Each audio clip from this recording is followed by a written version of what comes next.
बंदी छोड़ सतगुरु रामपाल जी परमेश्वर जी की जय हो। परमपिता परमात्मा सारी सृष्टि के रचनहार कुल मालिक असंख्य ब्रह्मांडों के स्वामी जगत गुरु तीनों लोकों में प्रवेश करके सबका धारण पोषण करने वाले राजाधीराज आत्माधार नाथों के नाथ देवों के देव महादेव सर्वेश्वर महेश्वर मृत्युंजय अजरो अमर आदि अनादि सनातनी प्रभु जगत पिता जगदीश्वर श्री श्री 1008 की उपाधि के वास्तविक अधिकारी अकाल मूरत सौद स्वरूपी राम वासुदेव सर्वगतम ब्रह्म परम पूज्य प्रथम पूज्य परम संत परम पुरुष परम धनी परम दयालु सत्य कबीर हक्का कबीर अल्लाहु कबीर अल्लाहु अकबर बाखबर अल्लाह ताला जगत के तारणहार जगत के मुक्तिदाता जगत के जगन्नाथ हारे के सहारे हिंदुओं के राम मुसलमानों के अल्लाह सिखों के वाहिगुरु ईसाइयों के मसीह दया के सागर दयानिधि करुणा के सागर करुणानिधि स्वयंभू परिभू संकट मोचन कष्ट हरण मंगल करण दुख भंजन अविगत कबीर निर्विकार निर्विषम परमात्मा अलय अलेख सतगुरु आदि अनादि सतगुरु असली मर्यादा पुरुषोत्तम असली राम असली कृष्ण असली घनश्याम असली मुरारी राजाओं के राजा महाराजाओं के महाराजा शहंशाहों के शहंशाह सम्राटों के सम्राट भगवानों के भगवान अल्लाहों के अल्लाह प्रभुओं के प्रभु मसीहाओं के मसीह सच्चे वाहिगुरु बाबाओं के बाबा पीरों के पीर सेठों के सेठ जगत सेठ सावड़सा सेठ सर्वगुण संपन्न अनंत कोटि कलाओं के स्वामी अनंत कोटि ब्रह्मांडों के नायक योगियों में महायोगी ध्यानियों में महाध्यानी सिद्धों में परम सिद्ध ज्ञानियों में तत्व ज्ञानी ब्रह्म ज्ञानी महाज्ञानी परम ज्ञानी सर्वश्रेष्ठ ज्ञानी विज्ञानी युवा कबीर समर्थ कबीर असमवात अमित ओजा सच्चे रहनुमा करीम अल्लाह सुभान अल्लाह दुनिया के अंतिम पैगंबर 8 सितंबर 1951 से गांव धनाना जिला सोनीपत हरियाणा भारतवर्ष की पावन भूमि पे प्रकट रियल कल की भगवान श्री नारायण साकार हरि श्री बाबा साहिब नूर अनंत परमात्मा सच्चे दरवेश सच्चे बाखबर संत श्रोमणी सतगुरु रामपाल जी परमेश्वर जी के चरण कमल में आप और हम सभी भाई बहनों का अनंत कोटि दंडवत प्रणाम। सत्साई भाई और बहनों, बहुत बड़ी दया बहुत बड़ी मेहर पूज्य गुरुदेव भगवान की परमेश्वर रामपाल जी की, जिनके शुभ आशीर्वाद से विशेष आशीर्वाद से उन्हीं के सत्संगों का संग्रह पवित्र आध्यात्मिक पुस्तक ज्ञान गंगा के ऊपर वीडियो बनाने की श्रृंखला जारी है। इसी श्रृंखला में आज हमारा ये 32वें नंबर का वीडियो है। प्रत्येक वीडियो में हमें अध्यात्म के विषय में बहुत कुछ जानने और समझने को उपलब्ध हो रहा है। भाई और बहनों, ये पवित्र पुस्तक ज्ञान गंगा जो सर्व धर्मों के सर्व धर्मशास्त्रों के ज्ञान से प्रमाणित है, इस पुस्तक को पढ़ने के बाद हमारे मन मस्तिष्क में किसी भी प्रकार का संदेह भक्ति मार्ग को लेकर नहीं रह जाएगा। यदि हमने निष्पक्ष भाव से धैर्य के साथ रुचि लेकर इस पवित्र पुस्तक को पढ़ा तो इस पुस्तक के अमृत ज्ञान में सुई की नोक रखने जितनी कमी निकालने में किसी भी धर्म का कोई भी धर्मगुरु सक्षम नहीं है। तो भाई और बहनों, इस पवित्र पुस्तक में जो सृष्टि रचना है पेज नंबर 22 से लेकर पेज नंबर 74 तक, जिसके ऊपर लगभग 6 या 7 वीडियो बन चुके हैं। यदि आपने भक्ति मार्ग पर सफल होना है, आपने आध्यात्मिक मार्ग को समझना है, अपनी आत्मा का कल्याण करवाना है, किसी भी धर्म ग्रंथ को समझना है, तो आपने सृष्टि रचना को पहले समझना होगा। इसलिए आप जियों से विनती है, यदि आप पहली बार इस पवित्र पुस्तक पर बन रहे वीडियो देख रहे हैं तो आप जी ने अभी तक जितने भी वीडियो बन चुके हैं आपने शुरुआत से अवश्य देखने चाहिए, क्योंकि सृष्टि रचना भक्ति मार्ग की नींव है और यदि नींव कमजोर होगी तो ऊपर मकान अच्छे से नहीं बनेगा, मजबूत नहीं बनेगा। तो सृष्टि रचना को समझे बिना हम भक्ति मार्ग पर 4 कदम आगे नहीं रख पाएंगे। हमें कोई भी डगमग कर देगा, कोई भी हमें विचलित कर देगा और हम सत भक्ति मार्ग से दूर हो जाएंगे। तो भाई और बहनों, आज इस पवित्र पुस्तक पर हमारा जो ये 32वें नंबर का वीडियो है, आज इसमें परमेश्वर हमें त्रेता युग में जब वे मुनिंद्र ऋषि के नाम से धरती पर प्रकट हुए, अपने तत्व ज्ञान का प्रचार प्रसार किया, तो वे श्रीलंका गए जहाँ उनका परम भगत चंद्र विजय भाट रहा करता था। परमेश्वर ने उसे अपनी शरण में लिया, उसकी पत्नी को शरण में लिया, और साथ में जो लंका का राजा रावण था, परमेश्वर उसके पास भी गए थे उसको समझाने के लिए, परंतु अभिमानवश रावण ने मुनिंदर ऋषि रूप में परमेश्वर कबीर जी की बातों को महत्व नहीं दिया। परंतु रावण का छोटा भाई विभीषण और रावण की पत्नी मंदोदरी, इन दोनों ने मुनिंदर रूप में कबीर परमेश्वर जी के तत्व ज्ञान को स्वीकार किया और वे उनकी शरण में आए। अब भाइयों और बहनों, सदियों से हमारे धर्मगुरु हमें रामायण को पढ़ा कर तत्व ज्ञान के अभाव में यही बताया करते थे कि रावण का छोटा भाई विभीषण वो श्री रामचंद्र जी की शरण में था। भाइयों और बहनों, वो एक राजा के तौर पर श्री रामचंद्र जी की शरण में अवश्य था, परंतु आध्यात्मिक दृष्टि से, भक्ति मार्ग की दृष्टि से विभीषण श्री रामचंद्र जी का भगत नहीं था। विभीषण कबीर परमेश्वर जी का भगत था, जो कबीर परमेश्वर त्रेता युग में मुनिंदर ऋषि के नाम से प्रकट थे। आज से पहले भाइयों और बहनों, हमें इन शास्त्रों की गूढ़ सच्चाई नहीं बताई गई, नहीं समझाई गई, क्योंकि हमारे नादान धर्म गुरुओं को तत्व ज्ञान के अभाव में इन धर्म शास्त्रों की यथार्थता का ज्ञान नहीं था। अब दया हुई है, सृष्टि के रचनहार, सारी सृष्टि के पालन पोषण कर, सर्व ब्रह्मांडों के रचयिता परमेश्वर अपने सतलोक शेती करके स्वयं ही इसमें 8 सितंबर 1951 को सतगुरु रामपाल जी के नाम से प्रकट हुए हैं, और सन 1994 से अपने यथार्थ 13वें कबीर पंथ को शुरू हमें ये ज्ञान। तो सतगुरु रामपाल जी के सत्संग सुने बिना हम अध्यात्म के विषय में कुछ भी नहीं जान सकते, कुछ भी नहीं समझ सकते। तो परमेश्वर ने त्रेता युग में किस प्रकार से विभीषण और मंदोदरी को अपनी शरण में लिया। भाइयों और बहनों, ये परमेश्वर की लीला है, ये परमेश्वर की महिमा है, क्योंकि जितनी भी ये कथाएं हैं ये परमेश्वर की लीला और उनकी महिमाओं के अंतर्गत आती हैं। इन कथाओं को बार बार सुनने से और पढ़ने से हम ढेरों पुण्य के भागी बनते हैं। पवित्र पुस्तक ज्ञान गंगा कबीर साहिब द्वारा विभीषण तथा मंदोदरी को शरण में लेना। कबीर परमेश्वर जी द्वारा विभीषण, रावण का छोटा भाई विभीषण तथा रावण की पत्नी मंदोदरी को त्रेता युग में अपनी शरण में लेना। परमेश्वर मुनिंदर अनल अर्थात नल तथा अनिल अर्थात नील को शरण में लेने के उपरांत, नल और नील ये दोनों मौसेरे भाई थे। ये दोनों 3 ताप के कष्ट से परेशान थे। इन दोनों को कबीर परमेश्वर ने त्रेता युग में अपनी शरण में लिया, उनको स्वस्थ किया। उसके बाद कबीर परमेश्वर जी श्रीलंका गए और वहाँ पर अपने पूर्व किसी जन्म के भगत चंद्र विजय भाट को भी शरण में लिया। परमेश्वर मुनिंदर नल तथा नील को शरण में लेने के उपरांत श्रीलंका में गए। वहाँ पर एक परम भगत चंद्र विजय जी का 16 सदस्यों का पुण्य परिवार रहता था। यानी युगों युगों से ये भगत आत्मा चंद्र विजय ये कबीर परमेश्वर जी की शरण में रहता हुआ आ रहा था। वह भाट जाति में उत्पन्न पुण्यकर्मी प्राणी थे। परमेश्वर मुनिंदर यानी कबीर देव जी का उपदेश सुनकर पूरे परिवार ने नामदान प्राप्त किया।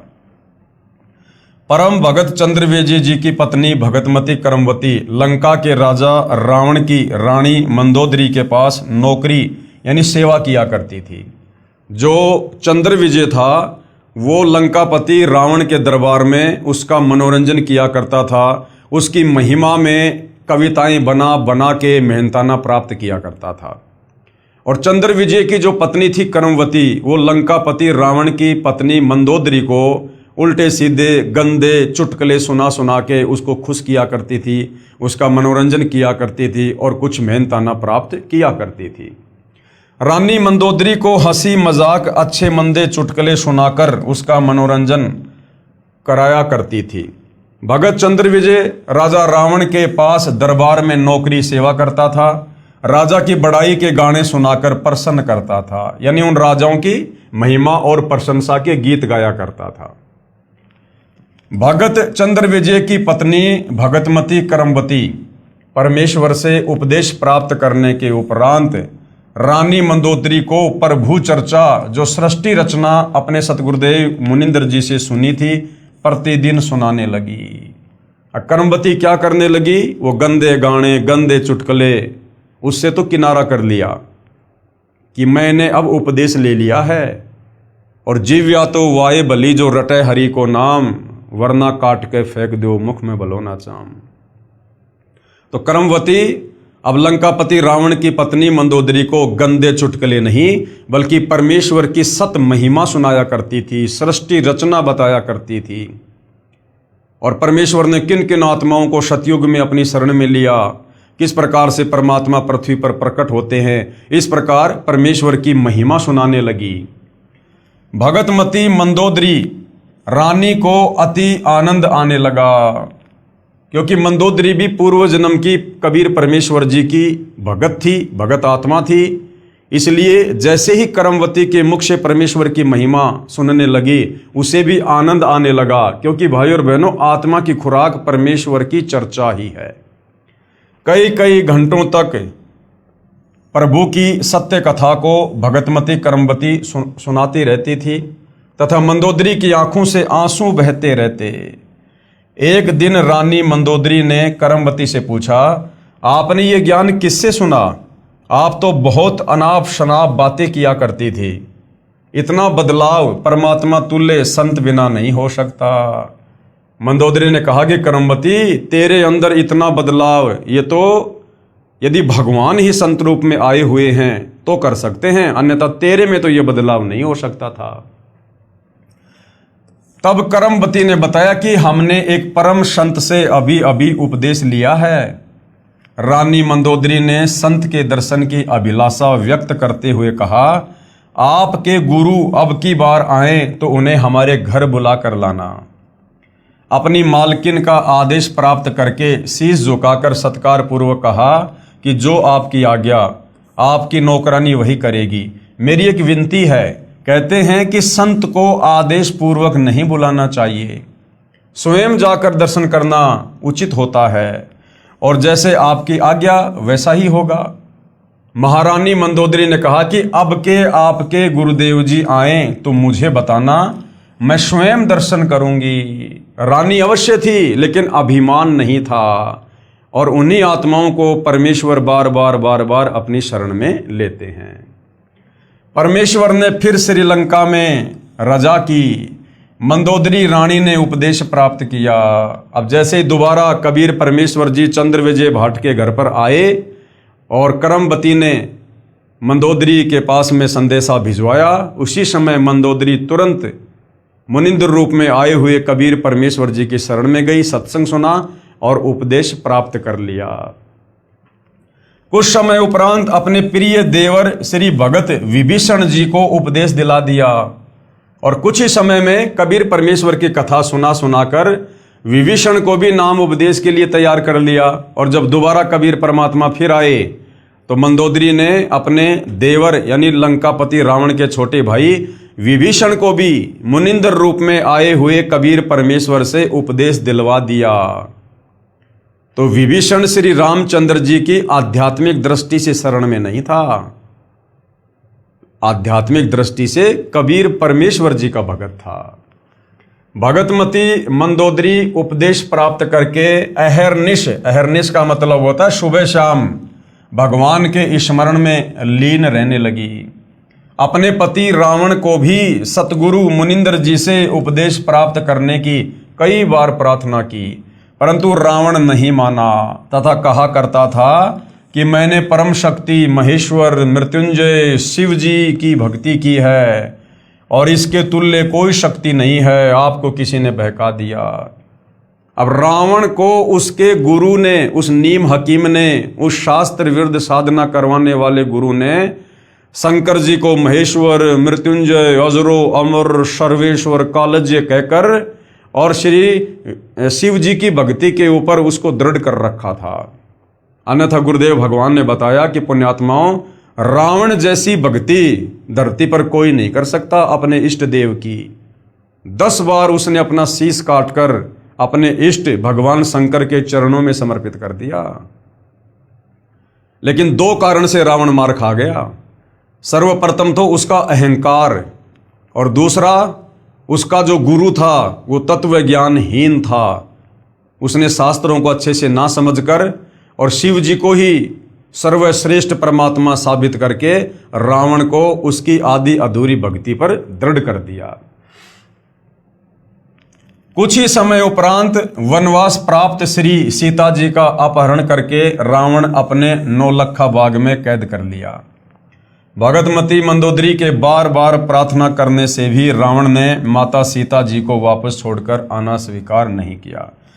तब भगतमती मंदोदरी जी ने अपने गुरुदेव मुनिंदर जी से कहा, महाराज जी, मेरे पति ने किसी की औरत का अपहरण कर लिया है और मुझसे सहन नहीं हो रहा है। वह उसे वापस छोड़कर आना किसी कीमत पर भी स्वीकार नहीं कर रहा है। आप दया करो मेरे प्रभु, आज तक जीवन में मैंने ऐसा दुख नहीं देखा। तो कबीर परमेश्वर जी ने क्या कहा कि बेटी, वो कोई आम स्त्री नहीं है जिसको रावण उठा के लाया है, वो अपनी मौत को गले लगा के ले आया।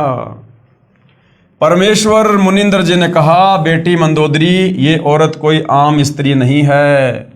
श्री विष्णु जी को श्रापवश पृथ्वी पर आना पड़ा है। वे श्री राजा दशरथ के पुत्र रामचंद्र अयोध्यावासी हैं। इनको 14 वर्ष का वनवास प्राप्त है तथा लक्ष्मी जी स्वयं सीता रूप बनाकर इनकी पत्नी रूप में वनवास में थी। उसे रावण एक साधु वेश बनाकर धोखा देकर उठा लाया है। ये स्वयं लक्ष्मी ही सीता जी है। इसे शीघ्र वापस करके क्षमा याचना करके अपने जीवन की भिक्षा याचना रावण करे तो इसी में इसका शुभ है। क्या कहा गुरुदेव ने कि साधु रूप बनाकर और वो सीता का अपहरण करके लाया। अब भाई और बहनों, वैसे तो रावण के प्रारब्ध में लिखा हुआ था, लेकिन और भी बहुत सारे कारण हैं जिस कारण से रावण को इस प्रकार की कुत्ते वाली मौत प्राप्त हुई। उसका पतन हुआ, विनाश हुआ, पूरा कुल जो है वो गर्त हुआ। रावण ने साधु वेश बनाया, संत वेश बनाया और आटा मांगा सीता से। तो 2 गलतियां रावण ने और विशेष की। एक तो रावण ने संत वेश को बदनाम किया, साधु वेश को बदनाम किया, कलंकित किया। जिस संत और साधु वेश में कबीर परमात्मा धरती पर प्रकट होकर हम नादान आत्माओं को तत्व ज्ञान समझाते हैं, उस संत चोले को रावण ने बदनाम किया, जो है वो कलंकित किया। यानी संत चोले की आड़ में उसने सीता को ठगा, अपहरण किया। दूसरा दोष था रावण का कि उसने अन्न देव का अपमान किया, क्योंकि आटा मांगने के बहाने वो सीता को अपहरण करने गया था। उसने अन्न देव का भी अपमान किया। भगतमती मंदोदरी के अनेकों बार प्रार्थना करने से रावण नहीं माना तथा कहा कि वे 2 मस्करे जंगल में घूमने वाले मेरा क्या बिगाड़ सकते हैं। मेरे पास अनगिनत सेना है, मेरे 1 लाख पुत्र तथा 1.25 लाख नाती हैं। मेरे पुत्र मेघनाथ ने स्वर्ग राज इंद्र को पराजित कर उसकी पुत्री से विवाह कर रखा है। 33 करोड़ देवताओं को हमने कैद कर रखा है। तू मुझे उन 2 बेसहारा फिर रहे वनवासियों को भगवान बताकर डराना चाहती है। इस स्त्री को वापस नहीं करूंगा। मंदोदरी ने भक्ति मार्ग का ज्ञान जो अपने पूज्य गुरुदेव से सुना था, रावण को बहुत समझाया।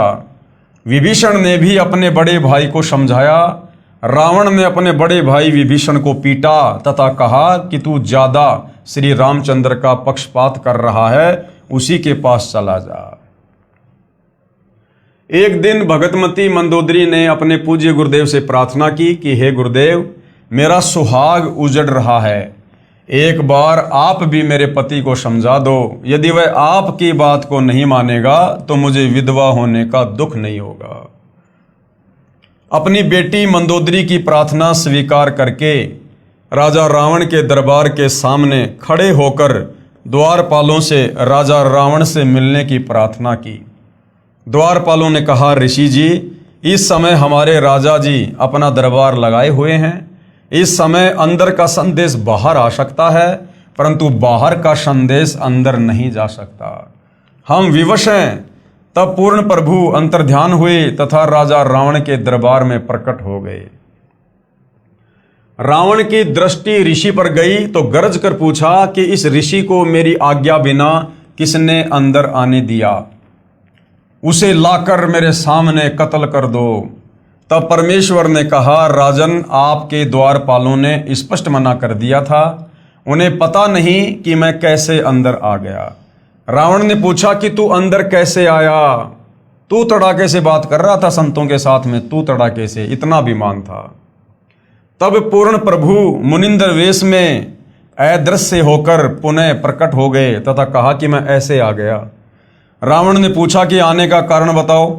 तब प्रभु ने कहा कि आप योद्धा होकर एक अबला का अपहरण कर लाए हो। ये आपकी शान और सूरवीरता के विपरीत है।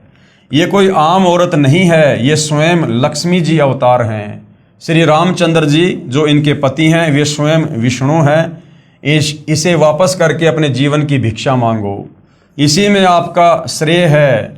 इतना सुनकर तमोगुण यानी भगवान शिव का उपासक रावण क्रोधित होकर नंगी तलवार लेकर सिंहासन से दहाड़ता हुआ कूदा तथा उस नादान प्राणी ने तलवार के अंधाधुंध 70 वार ऋषि जी को मारने के लिए किए।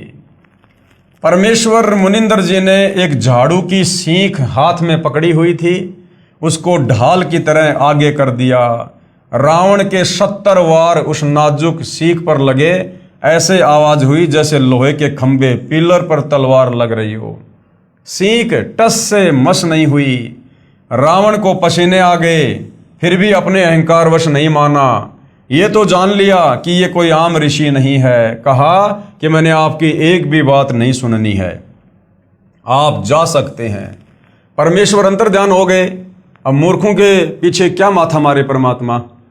परमेश्वर वहां से अंतर्ध्यान हो गए तथा मंदोदरी को सारा वृत्तांत सुनाकर प्रस्थान किया। रानी मंदोदरी ने कहा, गुरुदेव, अब मुझे विधवा होने का कोई कष्ट नहीं होगा। श्री रामचंद्र व रावण का युद्ध हुआ, रावण का वध हुआ। जिस लंका के राज्य को रावण ने तमोगुण भगवान शिव की कठिन साधना करके 10 बार शीश न्योछावर करके प्राप्त किया था, वह क्षणिक सुख भी रावण का चला गया तथा नरक का भागी हुआ। इसके विपरीत पूर्ण परमात्मा के सतनाम साधक विभीषण को बिना कठिन साधना किए पूर्ण प्रभु की कृपा से लंका देश का राज्य भी प्राप्त हुआ। हजारों वर्षों तक विभीषण ने लंका का राज्य का सुख भोगा तथा प्रभु कृपा से राज्य में पूर्ण शांति रही। सभी राक्षस वृत्ति के व्यक्ति विनाश को प्राप्त हो चुके थे और भगतमती मंदोदरी तथा भगत विभीषण तथा परम भगत चंद्रविजय जी के परिवार के पूरे 16 सदस्य तथा अन्य जिन्होंने पूर्ण परमेश्वर का उपदेश प्राप्त करके आजीवन मर्यादावत सतभक्ति की, वे सर्व साधक यहाँ पृथ्वी पर भी सुखी रहे तथा अंत समय में परमेश्वर के विमान में बैठकर सतलोक शाश्वत स्थान में चले गए। इसलिए पवित्र गीता अध्याय 7 श्लोक 12 से 15 में कहा है कि तीनों गुणों रजगुण ब्रह्मा जी, सतगुण विष्णु जी और तम गुण शिव जी की साधना यानी भक्ति से मिलने वाली क्षणिक सुविधाओं के द्वारा जिनका ज्ञान हरा जा चुका है, जैसे रावण का ज्ञान हरा जा चुका था तमोगुण शंकर की भक्ति करने से, वे राक्षस स्वभाव वाले, अब रावण राक्षस स्वभाव का व्यक्ति था और मनुष्यों में नीच एक इंसान के भी उसमें गुण नहीं थे और दुष्कर्म करने वाले, सीता जी को अपहरण करके लाया था दुष्कर्म करने की नीयत से। और मूर्ख ये काल भगवान कह रहा है कि मेरी भी भक्ति नहीं करते, मुझको भी नहीं बसते। यानी ये काल कह रहा है गीता अध्याय 7 श्लोक 12 में कि इन तीनों गुणों रजगुण ब्रह्मा, सतगुण विष्णु, तमगुण शंकर की भक्ति करने वालों की बुद्धि हरी जा चुकी है, इनका ज्ञान हरा जा चुका है और ये राक्षस स्वभाव को धारण किए हुए मनुष्यों में नीच दूषित कर्म करने वाले मूर्ख हैं, जो इन शास्त्रों का निष्कर्ष निकालकर मुझ काल ब्रह्म की ओम नाम की साधना भी नहीं करते।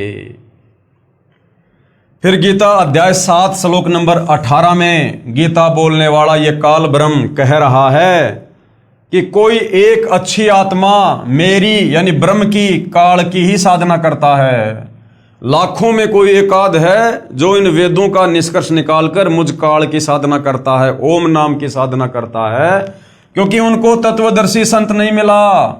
वे भी नेक आत्माएं मेरी अनुतमाम यानी घटिया अति अश्रेष्ठ मुक्ति की स्थिति में आश्रित रह गए। लाखों में कोई एक आध अच्छी आत्मा जिसने वेदों को पढ़ा और तत्वदर्शी संत के तत्व ज्ञान के अभाव में उसने ओम नाम को सिलेक्ट कर लिया और ओम नाम को पूर्ण ब्रह्म परमेश्वर का मंत्र जानकर उसने जी जान लगाकर साधना की।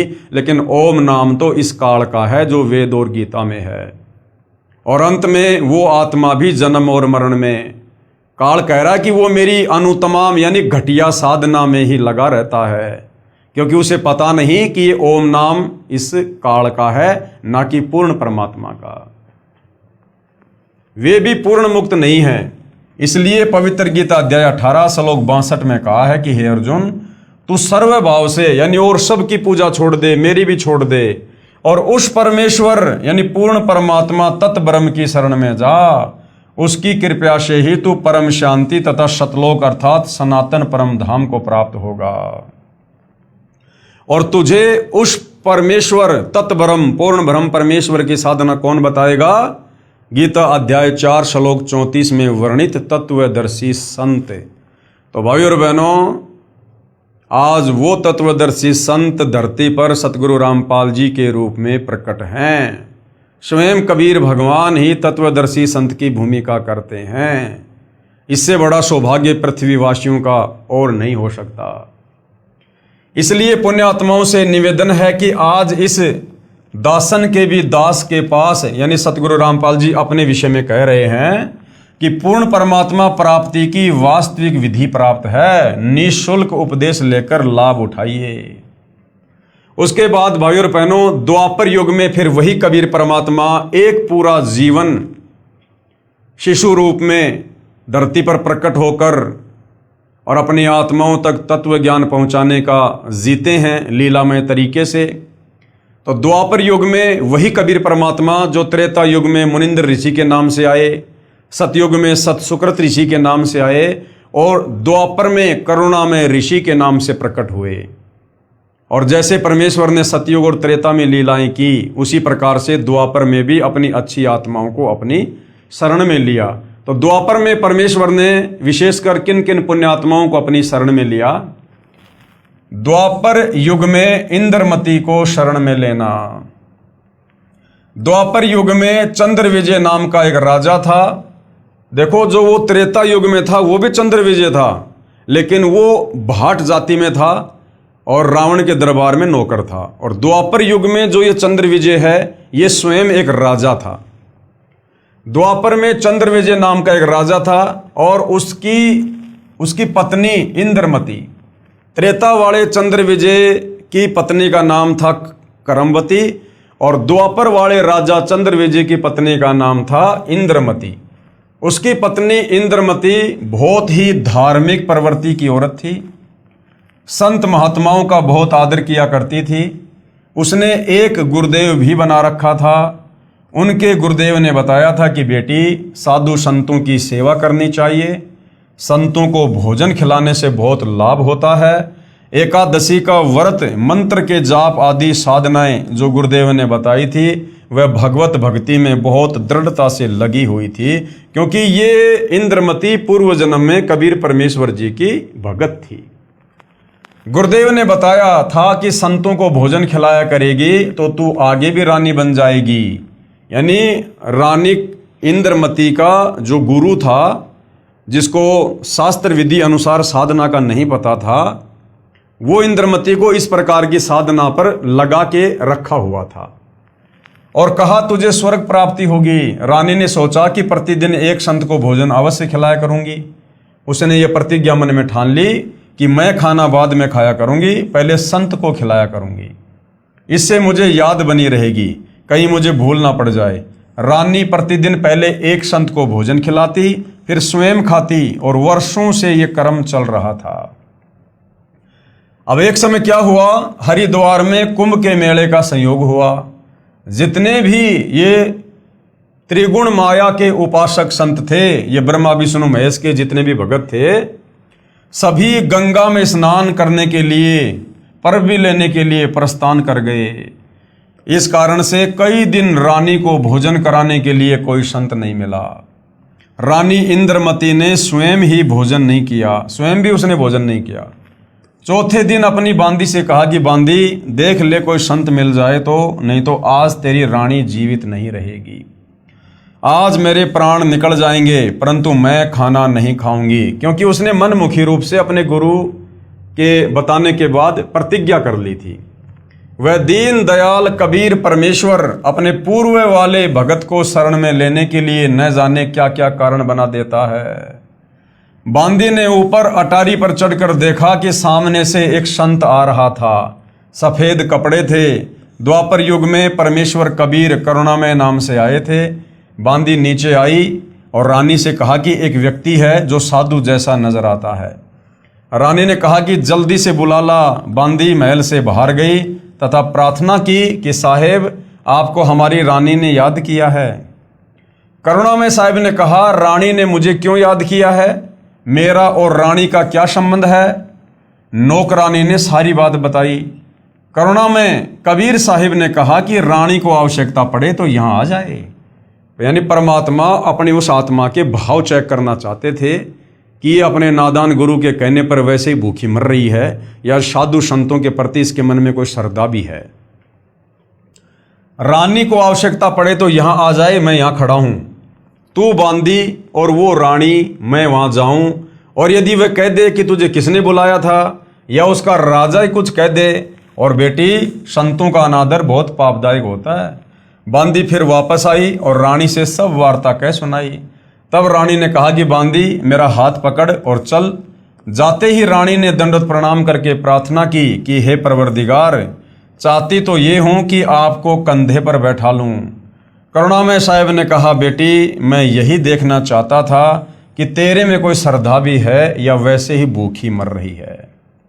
अब भाई और बहनों, ये गलती वर्तमान में आप और हमने नहीं करनी है, क्योंकि वर्तमान ये भक्ति युग है, कलयुग की पिछली पीढ़ी है, और आप और हमें जो मिलना था वो मिल चुका है। यानी पूर्ण ब्रह्म परमेश्वर स्वयं पूर्ण संत के रूप में हमें मिल चुके हैं। अब ये रानी इंद्रमती जिस प्रकार की गलती कर रही है, हर किसी संत के चरणों में गिर जाना, दंडवत करना, हर किसी संत में पूर्ण श्रद्धा जो है वो प्रकट कर देना, ये गलती अब आप और हमने नहीं करनी है। इंद्रमती को तो उस समय पूर्ण तत्व ज्ञान नहीं था, वो भक्ति युग मोक्ष मार्ग नहीं था उस समय कंप्लीट। तो वर्तमान में आप और हमने अपने पूज्य गुरुदेव के अलावा अन्य किसी भी साधु संत महात्मा को दंडवत प्रणाम नहीं करना। आदरवश सम्मानवश झुक के हाथ जोड़ के प्रणाम सभी को कर सकते हैं, चाहे आम व्यक्ति हो चाहे साधु संत हो, हमारी दृष्टि में सब बराबर हैं। और अब हमें तत्व ज्ञान हो गया तो अब हमें पता चल गया कि हमारे पूज्य गुरुदेव के अलावा चाहे कोई कितना ही बड़ा साधु संत महात्मा नजर क्यों ना आता हो, वो अंदर से खाली खोखा है, केवल डूंडा साधु का है, अंदर उसके भक्ति भाव नहीं है। वो शास्त्र विरुद्ध साधना ही करता हुआ मिलेगा, चाहे कितना भी उच्च कोटि का माना हुआ संत क्यों ना दिखाई दे। तो अब आप और हमने अपने पूज्य गुरुदेव के अलावा गुरु रूप में अन्य किसी को भी हमने वो भाव नहीं देना है, उसके प्रति वो श्रद्धा प्रकट नहीं करनी है जो रानी इंद्रमती ने अपने गुरु के अलावा और कबीर परमेश्वर जी को भी एक संत जानकर उनको दंडवत प्रणाम किया, विशेष श्रद्धा जो है वो प्रकट की। क्योंकि वर्तमान में तत्व ज्ञान गुरुदेव ने हमें कंप्लीट दे दिया है। मैं यही देखना चाहता था कि तेरे में कोई श्रद्धा भी है या वैसे ही भूखी मर रही है। रानी ने अपने हाथों खाना बनाया। करुणामय रूप में आए कबीर देव ने कहा कि मैं खाना नहीं खाता, मेरा शरीर खाना खाने का नहीं है। यानी मेरा शरीर आप लोगों की तरह पांच तत्व का नहीं है, मेरा तेज पुंज का शरीर है। तो रानी ने कहा कि मैं भी खाना नहीं खाऊंगी। करुणामय साहिब ने कहा कि ठीक है बेटी, लाओ खाना खाते हैं, क्योंकि समर्थ उसी को कहते हैं जो चाहे सो कर दे। सतगुरु जो चाहे सो कर ही, भरम पड़ो मत कोई, और सेऊ धड़ पर शीश चढ़ाया पाछे करी रसोई। करुणामय साहिब ने खाना खा लिया। फिर रानी से पूछा कि जो ये तू साधना कर रही है ये तेरे को किसने बताई है? रानी ने कहा कि मेरे गुरुदेव ने आदेश दिया है। कबीर साहब ने पूछा, क्या आदेश दिया है तेरे गुरुदेव ने? इंद्रमती ने कहा कि ब्रह्मा विष्णु महेश की पूजा, एकादशी का व्रत, तीर्थ भ्रमण, देवी पूजा, श्राद्ध निकालना, मंदिर में जाना, संतों की सेवा करना। ये संतों की सेवा को छोड़कर जितनी भी क्रिया हैं ये सारी की सारी वेद और गीता के विरुद्ध हैं। करुणा में यानी कबीर साहिब ने कहा कि जो भक्ति तेरे गुरुदेव ने दी है तेरे को जन्म और मरण तथा स्वर्ग नरक व 84 लाख योनियों के कष्ट से मुक्त नहीं कर सकती। रानी ने कहा कि महाराज जी जितने भी संत हैं अपनी अपनी प्रभुता आप ही बनाने आते हैं, मेरे गुरुदेव के बारे में कुछ नहीं कहोगे, मैं चाहे मुक्त हूं या ना हूं। अब करुणा में यानी कबीर साहिब सोचते हैं कि इस भोले जीव को कैसे समझाएं। इन्होंने जो पूंछ पकड़ ली उसको छोड़ नहीं सकते, मर सकते हैं। करुणामय साहिब ने कहा कि बेटी वैसे तो तेरी इच्छा है, मैं निंदा नहीं कर रहा। क्या मैंने आपके गुरुदेव को गाली दी है या कोई बुरा कहा है? मैं तो भक्ति मार्ग बता रहा हूं कि ये भक्ति शास्त्रों के विरुद्ध है, तुझे पार नहीं होने देगी और न ही तेरा कोई आने वाला कर्म दंड कटेगा। और सुन ले फिर क्या कहा परमात्मा जी ने इंद्रमती को, और सुन ले आज से तीसरे दिन तेरी मृत्यु हो जाएगी, ना तेरा गुरु बचा सकेगा और ना तेरी ये नकली भक्ति बचा सकेगी। जब मरने की बारी आती है फिर जीव को डर लगता है, वैसे तो नहीं मानता। अब रानी ने सोचा कि संत झूठ नहीं बोलते, कहीं ऐसा ना हो कि मैं परसों ही मर जाऊं। इस डर से करुणामय साहिब से पूछा कि साहिब क्या मेरी जान बच सकती है? कबीर साहिब जो करुणामय ऋषि के रूप में थे उन्होंने कहा कि बच सकती है, अगर तू मेरे से उपदेश लेगी, मेरी शिष्या बनेगी और पिछली पूजाएं त्यागेगी। यानी तेरे पिछले गुरु ने तेरे को जो भी पूजा पाठ भक्ति जंत्र मंत्र व्रत बताए हैं तो इन्हें सबको त्यागना पड़ेगा। जैसा तुझे मैं कहूंगा वैसे ही भक्ति करनी पड़ेगी, तो तेरी जान बच सकती है। इंद्रमती ने कहा, मैंने सुना है कि गुरुदेव नहीं बदलना चाहिए, पाप लगता है। कबीर साहिब यानी करुणामय जी ने कहा, नहीं पुत्री, ये भी तेरा भ्रम है। एक डॉक्टर से दवाई ना लगे तो क्या दूसरे से नहीं लेंगे? एक 5वीं कक्षा का अध्यापक होता है, फिर एक उच्च कक्षा का अध्यापक होता है।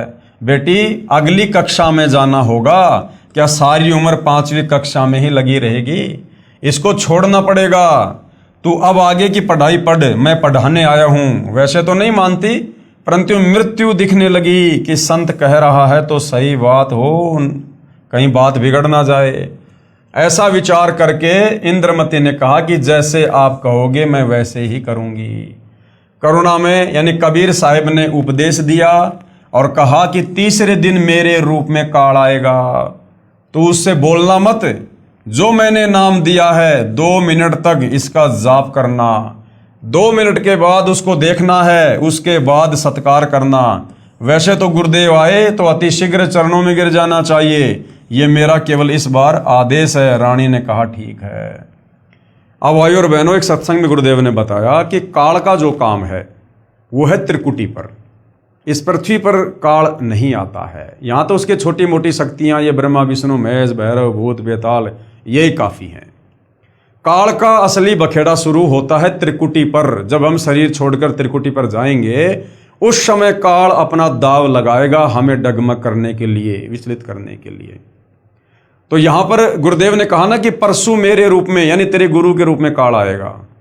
तो कबीर परमेश्वर की स्वयं की ही लीला थी, ये काल नहीं आया। कबीर परमात्मा ने स्वयं ही काल का रूप धारण किया और इंद्रमती के पास में आया। इसका रीजन आपको आगे पता चलेगा। अगर परमात्मा इस प्रकार का झटका ना देते तो इंद्रमती को ये वहम हो जाता कि मेरी कोई मृत्यु नहीं होनी थी तीसरे दिन, और धन के चक्कर में, पैसे के चक्कर में, क्योंकि मैं रानी हूं ना, इसलिए मेरे को इस महाराज जी ने, करुणामय जी ने मूर्ख बना दिया। मेरी कोई मृत्यु नहीं होनी थी। इसलिए परमेश्वर ने उस आत्मा को दृढ़ करने के लिए काल के रूप में आकर झटका देना था। अब रानी को तो चिंता बनी हुई थी, श्रद्धा से जाप कर रही थी। कबीर साहिब करुणामय साहिब का रूप बनाकर गुरुदेव रूप में काल आया। आवाज लगाई, इंद्रमती इंद्रमती। अब उसको तो पहले ही डर था, सुमरण करती रही थी, काल की तरफ नहीं देखा। 2 मिनट के बाद जब देखा तो काल का स्वरूप बदल गया, काल का ज्यों का त्यों चेहरा दिखाई देने लगा। कर्णों में साहिब का स्वरूप नहीं रहा। जब काल ने देखा कि तेरा तो स्वरूप ही बदल गया, वो जान गया कि इसके पास कोई शक्ति युक्त मंत्र है। ये कहकर चला गया कि तुझे फिर देखूंगा, अब तो बच गई।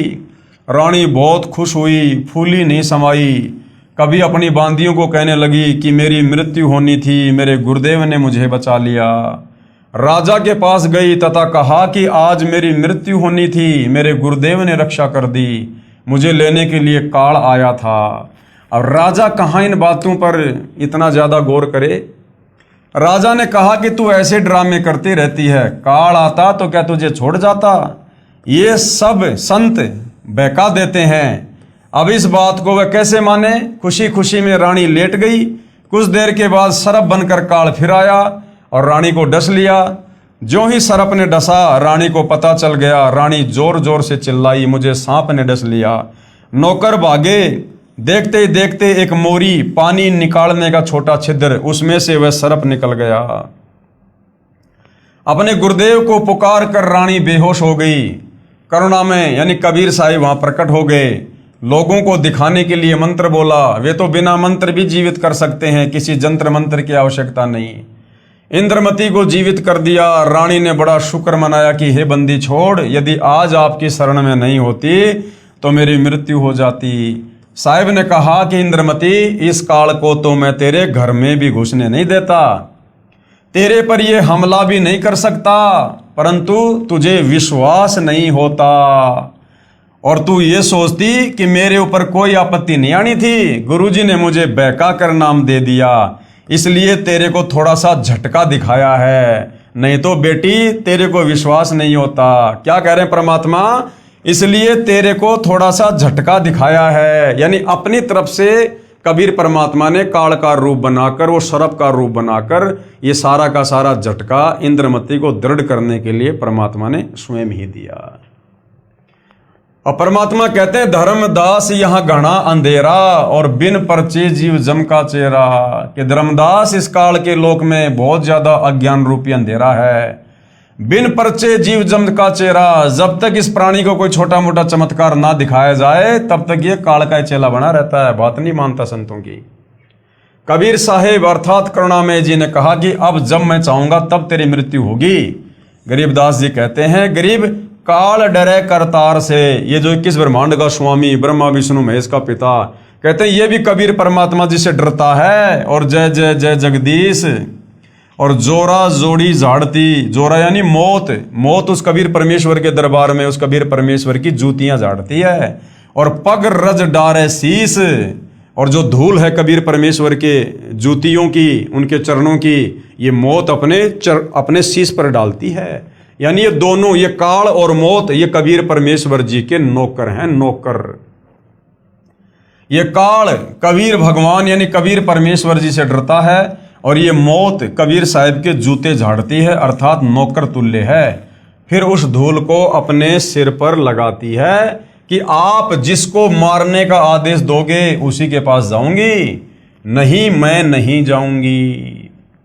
गरीब काल जो पीसे पीसना और जोरा है पणिहार, और ये 2 असल मजदूर हैं मेरे साहिब के दरबार। ये काल जो यहाँ 21 ब्रह्मांड का भगवान यानी ब्रह्म है, जो ब्रह्मा विष्णु महेश का पिता है, ये तो मेरे कबीर साहिब का आटा पीसता है, अर्थात पक्का नौकर है। और जोरा यानी मौत मेरे कबीर साहिब का पानी भरती है, अर्थात एक विशेष नौकरानी है। ये 2 असल मजूर यानी मजदूर मेरे साहिब के दरबार में हैं। कुछ दिनों के बाद साहिब फिर आए, रानी इंद्रमती को शतनाम प्रदान किया। अब उसके बाद क्या होता है? फिर कुछ समय के उपरांत करुणामय साहिब ने रानी इंद्रमती की अति श्रद्धा देखकर सारनाम दे दिया और शब्द की उपलब्धि भी करवा दी। जब साहिब जाते रहते थे तो इंद्रमती प्रार्थना किया करती थी कि मेरे पति राजा को समझाओ मालिक, ये भी मान जाए, आपके चरणों में आ जाए तो मेरा जीवन सफल हो जाए। चंद्र विजय ने कबीर साहिब से प्रार्थना की कि चंद्र विजय आप भी नाम ले लो। ये 2 दिन का राज और ठाट है, फिर 84 लाख योनियों में प्राणी चला जाएगा। चंद्रविजय ने कहा कि भगवान मैं तो नाम लूँ नहीं और आपकी शिष्या को मना करूँ नहीं, चाहे सारे खजाने को ही दान करो, चाहे किसी प्रकार का सत्संग करवाओ, मैं मना नहीं करूँगा। कबीर साहब यानी करुणामय जी ने पूछा आप नाम क्यों नहीं लोगे? चंद्रविजय राजा ने कहा कि मैंने तो बड़े बड़े राजाओं की पार्टियों में जाना पड़ता है। तो करुणामय यानी कबीर साहिब जी ने कहा कि पार्टियों में जाने में नाम का क्या वादा करेगा? सभा में जाओ, वहाँ काजू खाओ, दूध पी लो, शरबत जूस पी लो, शराब मत प्रयोग करो, शराब पीना महापाप है। परंतु राजा नहीं माना। रानी की प्रार्थना पर करुणामय यानी कबीर साहब ने राजा को फिर समझाया कि नाम के बिना ये जीवन ऐसे ही व्यर्थ हो जाएगा, आप नाम ले लो। राजा ने फिर कहा कि गुरुजी मुझे नाम के लिए मत कहना, आपकी शिष्या को मैं मना नहीं करूंगा, चाहे कितना ही दान करे, कितना ही सत्संग करवाए। साहिब ने कहा कि बेटी इस 2 दिन के सुख को देखकर इसकी बुद्धि भ्रष्ट हो चुकी है, तू प्रभु के चरणों में लगी रह, अपना आत्म कल्याण करवा। या कोई किसी का पति नहीं, कोई किसी की पत्नी नहीं, 2 दिन का संबंध है, अपना कर्म बना बेटी। जब इंद्रमती 80 वर्ष की बुढ़िया हो जाती है, कहाँ 40 साल की उम्र में मर जाना था, जब शरीर भी हिलने लगा तब करुणामय साहिब बोले अब बोल इंद्रमती क्या चाहती है? चलना चाहती है सतलोक? इंद्रमती ने कहा कि साहिब मैं तैयार हूँ, बिल्कुल तैयार हूँ दाता। करुणामय साहिब ने कहा कि तेरी पोते या पोती में कोई ममता तो नहीं है? रानी ने कहा बिल्कुल नहीं साहिब, आपने ज्ञान ही ऐसा निर्मल दे दिया, इस गंदे लोक की क्या इच्छा करूं? कबीर साहिब यानी करुणामय जी ने कहा कि चल बेटी। रानी प्राण त्याग गई। साहिब कबीर यानी करुणामय जी रानी इंद्रमती की आत्मा को ऊपर ले गए और इसी ब्रह्मांड में एक मानसरोवर है, यानी काल के इसी एक ब्रह्मांड में जो इसने सृष्टि चला रखी है, इसी ब्रह्मांड में एक मानसरोवर है। उस मानसरोवर पर जाकर इस आत्मा को स्नान कराना होता है, यानी आत्मा के कुछ और आवरण होते हैं जो वहाँ परमात्मा उतारते हैं। इस प्राणी को वहाँ साहिब कुछ समय तक रखते हैं। अब पूछते हैं कि अब फिर बता दे कि तेरी कुछ इच्छा हो तो दोबारा जन्म लेना पड़ेगा। यदि मन में इच्छा रह गई तो शतलोक नहीं जा सकती। इंद्रमती ने कहा साहिब आप तो अंतर्यामी हो, कोई इच्छा नहीं है, आपके चरणों की इच्छा है, लेकिन एक मन में शंका बनी हुई है। अब भाई और बहनों हम आत्माएं ऐसे मार खाते हैं। इंद्रमती ने कहा कि एक मन में शंका बनी हुई है कि मेरा जो पति था उसने मुझे किसी भी धार्मिक कर्म में कभी मना नहीं किया, नहीं तो आजकल के पति अपनी पत्नियों को बाधा कर देते हैं। यदि वह मुझे मना कर देता तो मैं आपके चरणों में नहीं लग पाती, मेरा कल्याण नहीं होता। अब ये भी हमारी कमजोरी होती है भाई और बहनों कि अगर मेरा पति नहीं मानता, मेरे सास ससुर नहीं मानते या मेरी पत्नी नहीं मानती तो मैं भक्ति नहीं कर पाती, भक्ति नहीं कर पाता, मेरा कल्याण नहीं हो पाता। अब भाई और बहनों परमात्मा ने जिस आत्मा से भक्ति करवानी होती है और उस भक्ति मार्ग में जो बाधा होती हैं उन बाधाओं को कबीर परमात्मा ही सेटल करते हैं। और हम जीव उस कबीर परमेश्वर की महिमा को ना जानकर हम उस व्यक्ति विशेष को महत्व दे देते हैं कि मेरा पति अच्छा है, मेरी पत्नी अच्छी है, मुझे बाधा नहीं करती, मुझे बाधा नहीं करता। अरे भैया वो जीव है, वो कब काल प्रेरित हो जाए कोई भरोसा नहीं है। अगर उसको सेट कर रखा है तो ये गुरुदेव भगवान की मर्जी है, ये उनकी इच्छा है। तो हमने हर स्थिति में हर परिस्थिति के लिए अपने गुरुदेव भगवान का ही धन्यवाद करना चाहिए। उसका इस शुभ कर्म में सहयोग का कुछ लाभ मिलता हो तो कभी उस पर भी दया करना दाता। अब साहिब ने देखा कि ये नादान इसके पीछे फिर लटक गई। साहिब बोले ठीक है बेटी, अभी तू 2-4 वर्ष यहाँ रह। शरीर छोड़ दिया, घर बार छोड़ दिया, मृत्यु हो गई, शरीर को पीछे से फूंक दिया। लेकिन परमात्मा कहते हैं जब हम इस स्थूल शरीर को छोड़ते हैं तो हमारा जो सूक्ष्म शरीर होता है उस सूक्ष्म शरीर में हमारे ज्यों के त्यों विचार, हमारा स्वभाव बना रहता है। तो भाई और बहनों आप और हमने अपने सूक्ष्म शरीर को तैयार करना है रिहर्सल करके, और ये जो घटनाएं, ये जो लीलाएं, ये जो कथाएं गुरुदेव हमें सुना रहे हैं, ये इसलिए सुना रहे हैं कि पुण्यात्माओं, अब वो कंप्लीट मोक्ष का समय आ चुका है।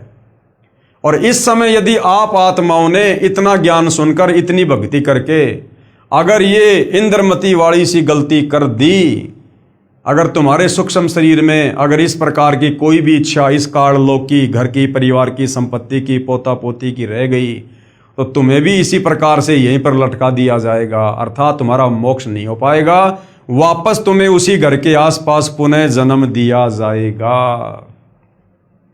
तो ये कुछ कमियां हैं जो कथाओं के माध्यम से गुरुदेव भगवान हमें समझा रहे हैं। अब 2 वर्ष के बाद राजा भी मरने लगा, क्योंकि नाम ले नहीं रखा था। यम के दूत आए, राजा चौक में चक्कर खाकर गिर गया। यम के दूतों ने उसकी गर्दन को दबाया, राजा की टट्टी और पेशाब निकल गया। करुणा में यानी कबीर साहब ने रानी को कहा कि देख तेरे राजा की क्या हालत हो रही है। अब ये भी रानी इंद्रमती की फिर से एक परीक्षा थी कि उस मानसरोवर पर जो वो बैठी हुई थी, बैठने का मतलब ये नहीं कि वो अकेली बैठी हुई थी, वहाँ भी परमेश्वर ने पूरी दुनिया बसा रखी है और बहुत सारी लाखों करोड़ों में आत्माएं वहाँ पर बैठी हुई होती हैं, परमेश्वर के दरबार में खाती हैं, पीती हैं, अपनी भक्ति करती हैं वहाँ पर।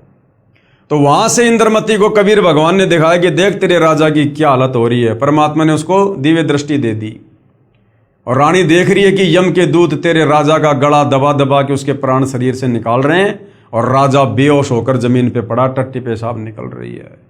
परमात्मा चेक करना चाह रहे थे कि अब 2 साल के बाद भी इस बेटी के मन में अपने उस राजा के प्रति, अपने पति के प्रति कोई मोह ममता, कोई भाव है क्या। तो परमात्मा ने देखा कि ज्यों का त्यों है। रानी द्रवित हो गई और कहने लगी, हे भगवान देख लो, अगर इस शुभ कर्म में किया गया उसका कोई सहयोग हो तो परमात्मा देख लो, उस पर भी रजा कर दो। वहां से साहिब दिखा रहे हैं।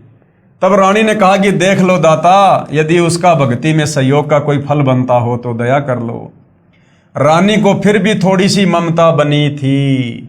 साहिब कबीर यानी करुणामय ने सोचा कि ये फिर कालजाल में फंसेगी। ये सोचकर मानसरोवर से वहां गए जहां राजा चंद्र विजय अपने महल में अचेत पड़ा था। यमदूत उसके प्राण निकाल रहे थे। कबीर साहिब के आते ही यमदूत ऐसे आकाश में उड़ गए जैसे मुर्दे से गिद्ध उड़ जाते हैं। चंद्र विजय होश में आ गया। सामने करुणामय साहिब खड़े थे, केवल चंद्र विजय को दिखाई दे रहे थे, किसी अन्य को दिखाई नहीं दे रहे थे। चंद्र विजय चरणों में गिरकर याचना करने लगा, मुझे क्षमा कर दो दाता। और जब दाता समझाया करता था उस समय तो अपने आप में फन्ने खां बन रहा था कि मैं नहीं करता भक्ति, मुझे तो पार्टियों में जाना पड़ता है, अपनी रानी से भक्ति करवाओ। और जब यम के दूतों ने घेर लिया, प्राण निकालने लगे, मारने लगे, और जब वहां पर कबीर परमात्मा जी प्रकट हुए तो चंद्र विजय चरणों में गिरकर याचना करने लगा, मुझे क्षमा कर दो दाता, मेरी जान बचाओ। क्योंकि अब उसने देखा कि तेरी जान जाने वाली है। आसपास में सैनिक खड़े थे, बॉडीगार्ड खड़े थे, कोई कुछ नहीं कर पा रहा था, क्योंकि यम के दूत औरों को दिखाई नहीं देते, जब प्राण निकालने आते हैं उसी को दिखाई देते हैं। जब इस जीव की आंख खुलती है कि ये तो बात बिगड़ गई, उस समय जीव चेतता है, मुझे क्षमा कर दो दाता, मेरी जान बचा लो मालिक। कबीर साहिब ने कहा, राजा आज भी वही बात है, उस दिन भी वही बात थी, नाम लेना होगा। राजा ने कहा, मैं नाम ले लूंगा जी, अभी ले लूंगा नाम। कबीर साहिब ने नाम उपदेश दिया तथा कहा कि अब मैं तुझे 2 वर्ष की उम्र दूंगा, यदि इसमें एक श्वास भी खाली चला गया तो फिर कर्मदंड रह जाएगा। कबीर जीवन तो थोड़ा ही भला, जय सत सुमरण हो, लाख बरस का जीव ना लेख धरे न को। इस काल के लोक से निकलना है तो लंबी उम्र की परमात्मा से उम्मीद मत करना। अब भाई और बहनों विचार करो, आप और हमने इस वहम में नहीं रहना है कि भाई इस कलयुग में 100 साल की उम्र होती है और मैं तो भगत हूं, मैंने तो उल्टा सीधा खाना पीना सब छोड़ दिया, मैं तो 100 साल तक आराम से जिंदा रहूंगा, स्वस्थ रहूंगा। आप और हमने तो यहां से बाहर निकलने का जल्द से जल्द प्रयास करना है। उम्र नहीं देखनी कि अभी तो मेरी 40 साल उम्र है, अभी तो मेरी 50 साल उम्र है। अरे बूढ़ा होके मरना कोई जरूरी थोड़ी होता है, जरूरी थोड़ी कि बुढ़ापे में मोक्ष होगा। अगर आपकी सच्ची नीयत, सच्ची लगन है और सतलोक जानने की तड़फ है, तो परमात्मा फिर उम्र नहीं देखता है। कोई भी बहाना बनाकर परमात्मा भगत की सहज में मृत्यु कर देगा। सहज मृत्यु, अकाल मृत्यु नहीं, सहज मृत्यु। प्राण छुड़वा देगा परमात्मा भगत को, पता भी नहीं चलेगा और सतलोक ले जाएगा। जीवन तो थोड़ा ही भला जय सत सुमरण होए। अगर सच्ची नीयत से अगर थोड़ी भी भक्ति कर ली तो परमात्मा मोक्ष कर देता आत्मा का। और बाकी भाई और बहनों चाहे जीते रहो। अब एक बात बताओ, आप और हमारा ये ज्ञान होने के बाद अब आप और हमारा यहां पर जीने का क्या मकसद है? ना हमने कोई बिजनेस खड़ा करना जिसके लिए हम जी रहे हैं, ना हमने यहां पर कोई काम धंधे को आगे बढ़ाना, ना हमने कोई रिश्तेदारियों से प्यार और ये भाईचारा बढ़ाना। हमने करना क्या है? हमें परमात्मा ने अंत दिखा दिया, भविष्य दिखा दिया कि बिना भक्ति के आगे अंधकार ही अंधकार है और यहां से निकल लोगे तो फायदा है, नहीं तो ये काल का लोक है। अगर किसी भी पॉइंट पे फिसल गए तो फिर से जन्म मरण। तो आप और हमारा भाई और बहनों, चाहे हम 10 साल जिए चाहे 100 साल जिए, हमारा मकसद क्या है? जब तक हम जी रहे हैं तब तक हमारा मकसद ये कि भक्ति ज्यादा से ज्यादा करके भक्ति धन इकट्ठा करें और हम सतलोक चलें। और दूसरा तो भगत का कोई मकसद यहां इस काल के लोक में जीने का हो ही नहीं सकता कि भाई 2 साल बाद मेरे पोता होगा, मैं पोते का मुंह देखूंगा। अगर इस प्रकार की भी मन में कोई इच्छा है तो वो भगत नहीं है। बड़ा मकान बनाने की, बड़ी कार कोठी लाने की इच्छा है, वो भगत नहीं है। इच्छा तो हमने यहां पर किसी चीज की करनी ही नहीं है कि 2 साल बाद इतने पैसे हो जाएंगे, फिर मकान बनाऊंगा, गाड़ी लाऊंगा।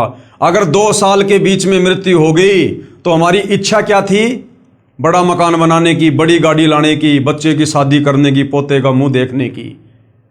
अगर उस काम के कंप्लीट होने से पहले जो हमने मन में इच्छा कर रखी थी, अगर उससे पहले हमारी मृत्यु हो गई तो हमारा मोक्ष नहीं होगा, क्योंकि अभी हमारी काल लोक में कुछ करने की, कुछ प्राप्त करने की इच्छा शेष है। इसलिए परमात्मा कहते हैं, चिंता तो हरि नाम की और ना चिंता दास है। और कोई योजना मत बनाओ, भगत कोई योजना ना बनाए किसी भी प्रकार की। सुबह रोटी मिल गई, शाम की रोटी की उम्मीद भी मत करना, ना जाने कब यहां से चलना हो जाए। और अगर आगे की कोई प्लानिंग, कोई योजना, कोई इच्छा मन में है तो वो अंतर्यामी परमात्मा नहीं लेके जाएगा, यहीं पे रहना पड़ेगा, उस इच्छा को पूरा करवाएगा पहले परमात्मा। तो यदि हमारा मकसद सतलोक जाने का है और काललोक की कोई इच्छा नहीं है, तो भाई और बहनों फिर एक बात बताओ, चाहे 10 साल जी लो, चाहे 50 साल जी लो, अरे रोज का हमारा तो वही कर्म है, हमारा तो वही कर्म है रोज का। और नया तो हमारे जीवन में कुछ होगा नहीं भक्ति के अलावा। ना हमने नया कुछ चाहिए, ना हमने सांसारिक चौंचलों में पड़ना, ना रिश्तेदारियों में ब्याह शादी, बात छूचक, लेन देन, बारात में जाना। तो फिर हमारे जीवन में उमंग क्या है, रंग क्या है? कुछ भी नहीं है। हम तो केवल भक्ति के लिए जी रहे हैं। सुबह उठे, सुबह का नित्य नियम, फिर परमात्मा के सुमरण कर लिए, कोई सत्संग सुन लिया, फिर दोपहर की रमेणी, फिर शाम की संध्या आरती, फिर कोई परमात्मा का कोई सत्संग सुन लिया, कोई सुमरण कर लिया। बस इसके अलावा हमारे डेली रूटीन में क्या है? इसके अलावा हम क्या करेंगे बताओ? तो ये काम चाहे 10 साल कर लो ढंग से, नियत से, और ये काम चाहे तुम 100 साल तक करते रहो। तो भगत का मकसद अब केवल सतलोक जाना होना चाहिए। और उसके लिए जो भक्ति हम धीरे धीरे हम 20 साल में पूरी करेंगे, अरे भैया अच्छे से मर्यादा में रह के और कशक बना के वो अपने 10 साल में पूरी कर लो ना।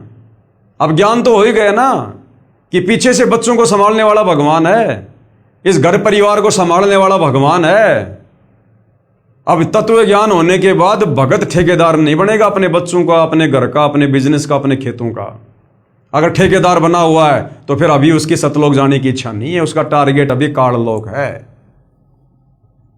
कितने जन्म हो चुके हैं? कोटि जन्म तू राजा की, न मिटी न मन की आशा। जिस व्यक्ति के 84 लाख योनियां भोगने के बाद एक मनुष्य जन्म होता है, और ये करोड़ों मनुष्य जन्म होने के बाद बड़ी मुश्किल से एक हमें राजा का जन्म मिलता है। और भगवान कहते हैं कोटि जन्म तू राजा की ना, कई करोड़ बार तू राजा रह चुका है। तो मनुष्य जीवन में हम कितनी बार रहे होंगे? साधारण मनुष्य जीवन में और हर बार हमारा परिवार भी होगा, हमारे बाल बच्चे भी होंगे, हमारे खेत खलियान भी होंगे, पोता पोती भी होंगे। अरे उनको भी तो छोड़ के जाना पड़ा था, तो उनको किसने संभाला होगा? सब अपना भाग्य लिखवा के लाते हैं। कोई अपने माँ के, अपने बाप के, अपने दादा के या अपने बाप दादाओं की जमीन और प्रॉपर्टी और बिजनेस के भरोसे नहीं आता है। जिसका जैसा प्रारब्ध होता है, पाप और पुण्य होते हैं, उस आधार से उसको किस परिवार में जन्म देना है, यह धर्मराय पहले से माँ के पेट में नियत कर देता है। यहाँ कोई किसी के भरोसे नहीं आता। हम तो अपने बच्चों के ठेकेदार बन रहे हैं कि मेरे बच्चे छोटे छोटे हैं, अभी मेरे बिना कैसे परिवार चलेगा, मेरे बच्चों के भविष्य का क्या होगा। और हम आज समाज में देख रहे हैं, हम अपने आसपास घर में, रिश्तेदार में, गांव में देख रहे हैं, बच्चा पैदा होने से पहले बाप मर जाता है और वो बच्चा जन्म लेने के बाद बहुत बड़ा अधिकारी बनता है, उस गांव में एक नंबर की पार्टी बनता है। तो क्या उसके बाप ने बनाया उसको? उसके बाप ने पढ़ाया? तो भैया सब यहां पर अपना प्रारब्ध लिखवा कर लाते हैं। हम सब कबीर भगवान की आत्मा हैं। हम यहाँ एक दूसरे को अपना समझ रहे हैं कि मेरा बेटा, मेरी बेटी। अरे हम सब कबीर भगवान के बेटा बेटी हैं। हम सब आपस में भाई बहन हैं। हम हंस आत्मा हैं। इस काल ने हमारे को, हमारे इन ऋण संबंधों के चलते बेटा बेटी, माँ बाप, पोता पोती, इन संबंधों में बांध दिया। इसी को तो कर्म बंधन कहते हैं। एक लेवा एक देवा दूतम, कोई किसी का पिता नहीं पुत्तम। ऋण संबंध जुड़े सब नाता, अंश में से 12 बाटा। ये तो काल ने हमारे को इन कर्म बंधनों में, ऋण संबंधों में बांध रखा है, पिछले जन्म के लेन देन के चलते। बाकी यहां कोई किसी का बाप नहीं, कोई किसी का बेटा नहीं। आज बाप और बेटे का रिश्ता है, कल को बाप मरने के बाद भक्ति नहीं करी तो नाइजीरिया में जन्म लेगा, बेटा पाकिस्तान में जन्म लेगा। जिंदगी में दोबारा कभी एक दूसरे की शक्ल भी नहीं देख पाएंगे। और कभी मिल भी गए तो भाई साहब राम राम, बस इससे ज्यादा कुछ बोलना नहीं होगा। तो भाई और बहनों, इस तत्व ज्ञान से हमने हर प्रकार से कमर कस लेनी है, सर पे कफन बांध लेना है कि संभालने वाला परमात्मा है। तीनों लोकों में प्रवेश करके सबका धारण पोषण वो कबीर भगवान करता है। आप और हमें, जिनको हम अपनी अज्ञानता के चलते, जिनको बेटा बेटी और पति पत्नी मान रहे हैं, हमसे ज्यादा चिंता उस कबीर परमेश्वर को अपनी उन आत्माओं की है। हम क्या चिंता कर सकते हैं? और हमारी चिंता करने से क्या हो जाएगा? अरे माता पिता ने बच्चे को सुबह नहला के, कपड़े पहना के, टिफिन दे के बस में बैठा दिया, जा बेटा स्कूल में। 2 किलोमीटर बाद में बस एक्सीडेंट हो गई, बेटा मर गया। क्या कर लेंगे चिंता करके माता पिता? क्या कर लिया माता पिता ने? क्या बचाव कर लिया माता पिता ने? और वहां उस बच्चे की रक्षा करने वाला भी कबीर भगवान है, क्योंकि वो हमारा बेटा बेटी तो केवल इसी जन्म में है, झूठे रिश्ते नाते। असल में वो आत्मा भगवान की है, असली बेटा वो कबीर भगवान का है, सतगुरु रामपाल जी का है। तो भाई और बहनों, आप और हम भी केवल उतना ही बचाव कर सकते हैं जितना हमारे और उसके जो संस्कार आपस में जुड़े हुए हैं। अन्यथा ना बाप बेटे की रक्षा कर सकता, ना बेटा बाप की कर सकता। यहां पर आंखों के सामने बेटा मर जाता है। आपने देखा नहीं, थोड़े दिन पहले नोएडा में एक लड़का था, कोई इंजीनियर जवान, और रात के समय उसकी गाड़ी एक नाले में जा गिरी और उसने वहीं से अपने बाप को फोन किया। बाप ने जो है प्रशासन को फोन किया। वहां बाप भी खड़ा है, प्रशासन भी खड़ा है, और वो बेटा धीरे धीरे धीरे धीरे उन सब की नजरों में उस पानी में डूब रहा है। वो उस दलदल में जा रहा है और सबकी आंखों के सामने वो डूब के मरा। ना उस बाप ने बचाया, ना प्रशासन ने बचाया। तो भाई और बहनों, यहां पर बचाने वाला ये कबीर भगवान है, और जिसके जैसे संस्कार हैं उस आधार से यहां पर रक्षा होती है। जबरदस्ती कबीर भगवान भी नहीं बचाता। इसलिए हम अपने बच्चों को भक्ति पर लगाएं, और भक्ति पर लग जाएंगे तो हम टेंशन फ्री हो जाएंगे फिर, क्योंकि उनकी नकेल हमने कबीर भगवान के हाथ में दे दी। अब कबीर परमात्मा जाने और वो उसकी आत्मा जाने। तो आप और हमने इस प्रकार से अपनी जिम्मेदारियों से तत्व ज्ञान को आधार बनाकर धीरे धीरे मुक्त होना है, मुक्त। तब भाई और बहनों बात बनेगी। नहीं तो रानी इंद्रमती की तरह फिर मानसरोवर पर जाकर फिर हमारे मन में वही विचार आएंगे, आए मेरा पोता रह गया, मेरी पोती रह गई, ये रह गया, मेरा वो रह गया। तो परमात्मा फिर हर एक से पूछेगा नहीं। तुम सोचो कि मेरे से गुरु जी पूछेंगे, ना ना ना ना। ये घटनाएं तो परमात्मा ने चारों युगों में इसलिए की ताकि हम कलयुग की पिछली पीढ़ी वालों को सबक मिले। अन्यथा आप सोचो कि अब आज वर्तमान में भी हमें गुरुजी वहां लेकर जाएंगे और वहां ले जाने के बाद गुरुजी हमसे पूछेंगे कि बेटा तेरी किसी में मोह ममता तो नहीं है, वहां नहीं पूछने वाला भगवान है। वहां तो ऑटोमेटिक यस नो ऑटोमेटिक है। तो अब आप और हमने इस प्रकार की गलती करनी नहीं है। हमने हर प्रकार से रिश्ते नातों से, परिवार संपत्ति से, यहीं से हाथ झाड़ के चलना है बिल्कुल, कि मेरा कुछ नहीं है, ये तो काल का किस ब्रह्मांड है, ये तो काल ने तपस्या करके भगवान से प्राप्त कर रखे हैं, मेरा क्या अधिकार है। अरे जैसे हम होटल में जाते हैं, 2 रात्रि रुकते हैं, 1000-2000 रुपये जमा करवाते हैं, और होटल में हमें पंखा, कूलर, बेड, टीवी सारी सुविधा मिलती है, और जब हम होटल छोड़ के चलते हैं तो पंखा, कूलर, टीवी में हमारी कोई रुचि बनती है क्या? क्योंकि हम हकीकत से परिचित हैं कि ये संपत्ति मेरी नहीं है, ये होटल मालिक की है। मैं यहां पर केवल 2 रात के लिए मैं किराएदार था। तो इसी प्रकार इस 21 ब्रह्मांड में भाई और बहनों, हम अपना कर्म भोगने के लिए आए, हम यहाँ पर जो है किराएदार हैं। ये होटल इस काल का है, यहाँ की सारी सामग्री इस काल की है। हमने तो यहाँ से वापस अपने पिता के घर चलना है, जहाँ हमें सारे ठाट बाट मिलेंगे, सारे सुख मिलेंगे। तो इस हिसाब से भाइयों और बहनों, हमने इस तत्व ज्ञान को आधार बना के अपना पीछा छुड़वाना है। कबीर जीवन तो थोड़ा ही भला, जो सत सुमरण हो, लाख बरस का जीवना लेखद रहन को। शुभ कर्म में सहयोग दिया हुआ पिछला कर्म, और साथ में श्रद्धा से 2 वर्ष के सुमरण से तथा 3 नाम प्रदान करके कबीर साहिब चंद्र विजय को भी पार कर ले गए। बोलो सतगुरुदेव की जय, जय हो बंदी छोड़ की। परमेश्वर कबीर साहिब जी सच्चे श्रद्धालु यानी सच्ची नीयत से मर्यादा में रहकर भक्ति करने वाले भगत की आयु बढ़ा देता है, जैसे चंद्र विजय की बढ़ा दी, तथा उसके परिवार की भी रक्षा करता है। उपरोक्त विवरण से सिद्ध हुआ, ये प्रमाण बहुत पहले के हैं। अब देखो क्या कह रहे हैं परमात्मा, कबीर परमेश्वर यानी परमेश्वर कबीर साहिब जी सच्चे श्रद्धालु की उम्र बढ़ा देता है। मान लो हम सच्चे श्रद्धालु हैं, हमने मर्यादा में रहकर सच्ची नीयत से सतलोक जाने के लिए भक्ति की, और कबीर परमात्मा जी हमें सतलोक के लिए ले जा रहे हैं, और हमें कबीर परमेश्वर जी ने मानसरोवर पर बैठा दिया, और हमारी आस्था चेक करने के लिए कबीर परमात्मा ने हमारे को दिव्य दृष्टि दे दी। और पीछे से ऐसी कोई घटना परिवार में बच्चों के साथ घटित भी हो जाए तो हमने इस पॉइंट को ध्यान रखना है कि जो सच्ची नीयत से जो व्यक्ति भक्ति करता है, पीछे से क्या होता है, उसके परिवार की भी रक्षा करता है। कौन? कबीर भगवान। तो फिर हमने चिंता काहे की? अरे हम सच्ची नीयत से भक्ति करेंगे तभी तो ऊपर जाएंगे भगवान के साथ में, अन्यथा मर्यादा तोड़कर भक्ति करने वाले को तो परमात्मा यहीं पर त्रिकुटी से नीचे नीचे फैल कर देगा भगवान, लास्ट त्रिकुटी। तो यदि हम मानसरोवर पर चले गए हैं, सच्ची नीयत है तभी तो गए, तो पीछे से फिर भगवान का वादा है परिवार की भी रक्षा करेगा। जब भगवान ने परिवार की रक्षा की गारंटी दे दी, फिर हमने चिंता नहीं करनी चाहिए उस परिवार की। ये प्रमाण बहुत पहले के हैं, वर्तमान में साधारण व्यक्ति विश्वास नहीं करता। वर्तमान में पूज्य कबीर परमेश्वर की शक्ति से गुरुदेव कह रहे हैं कि मुझदास के द्वारा हुए कष्ट निवारण तथा आयु वृद्धि के ढेर सारे प्रमाण पढ़िए, पुस्तक परमेश्वर का सार संदेश है।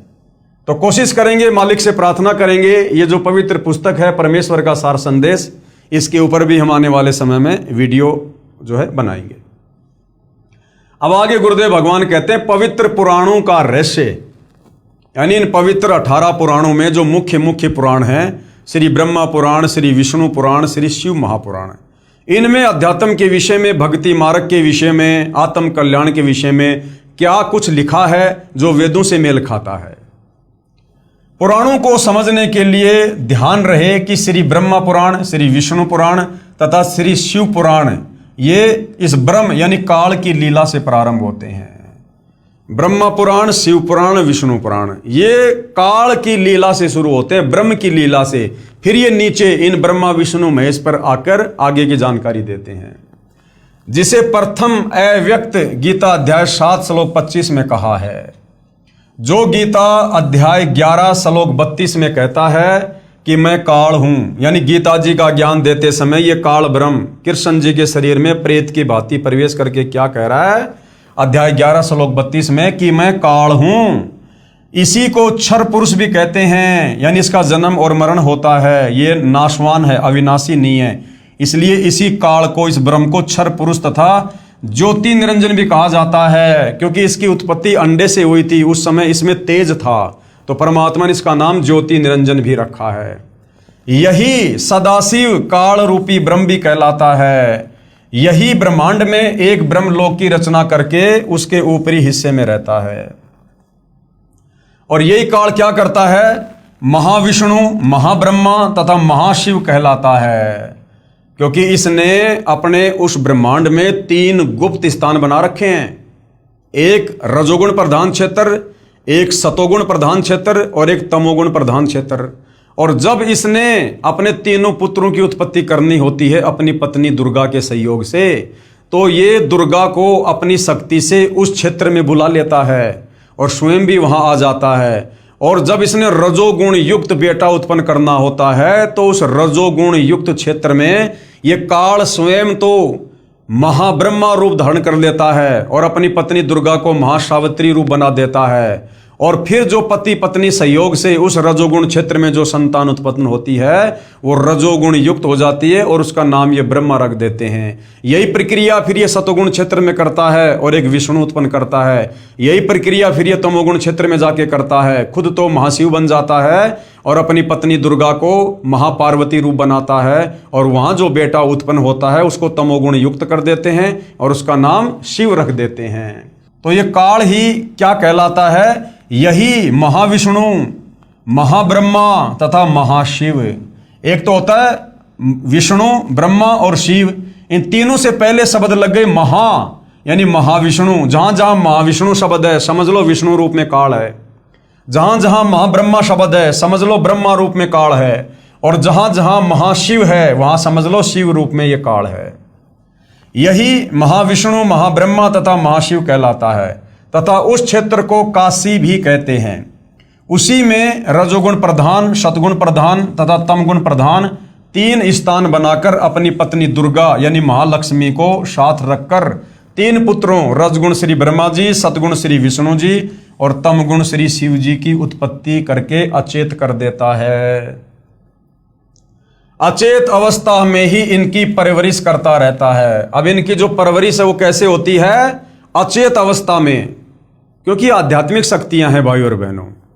आम व्यक्ति अगर बेहोश हो जाए, अचेत हो जाए, कोमा में चला जाए, जैसे बहुत सारे लोग हैं किसी कारण से कोमा में चले जाते हैं, 5-5 साल 10-10 साल कोमा में रहते हैं, तो उनकी परवरिश कैसे हो रही है? डॉक्टर नलकियों के द्वारा करते हैं।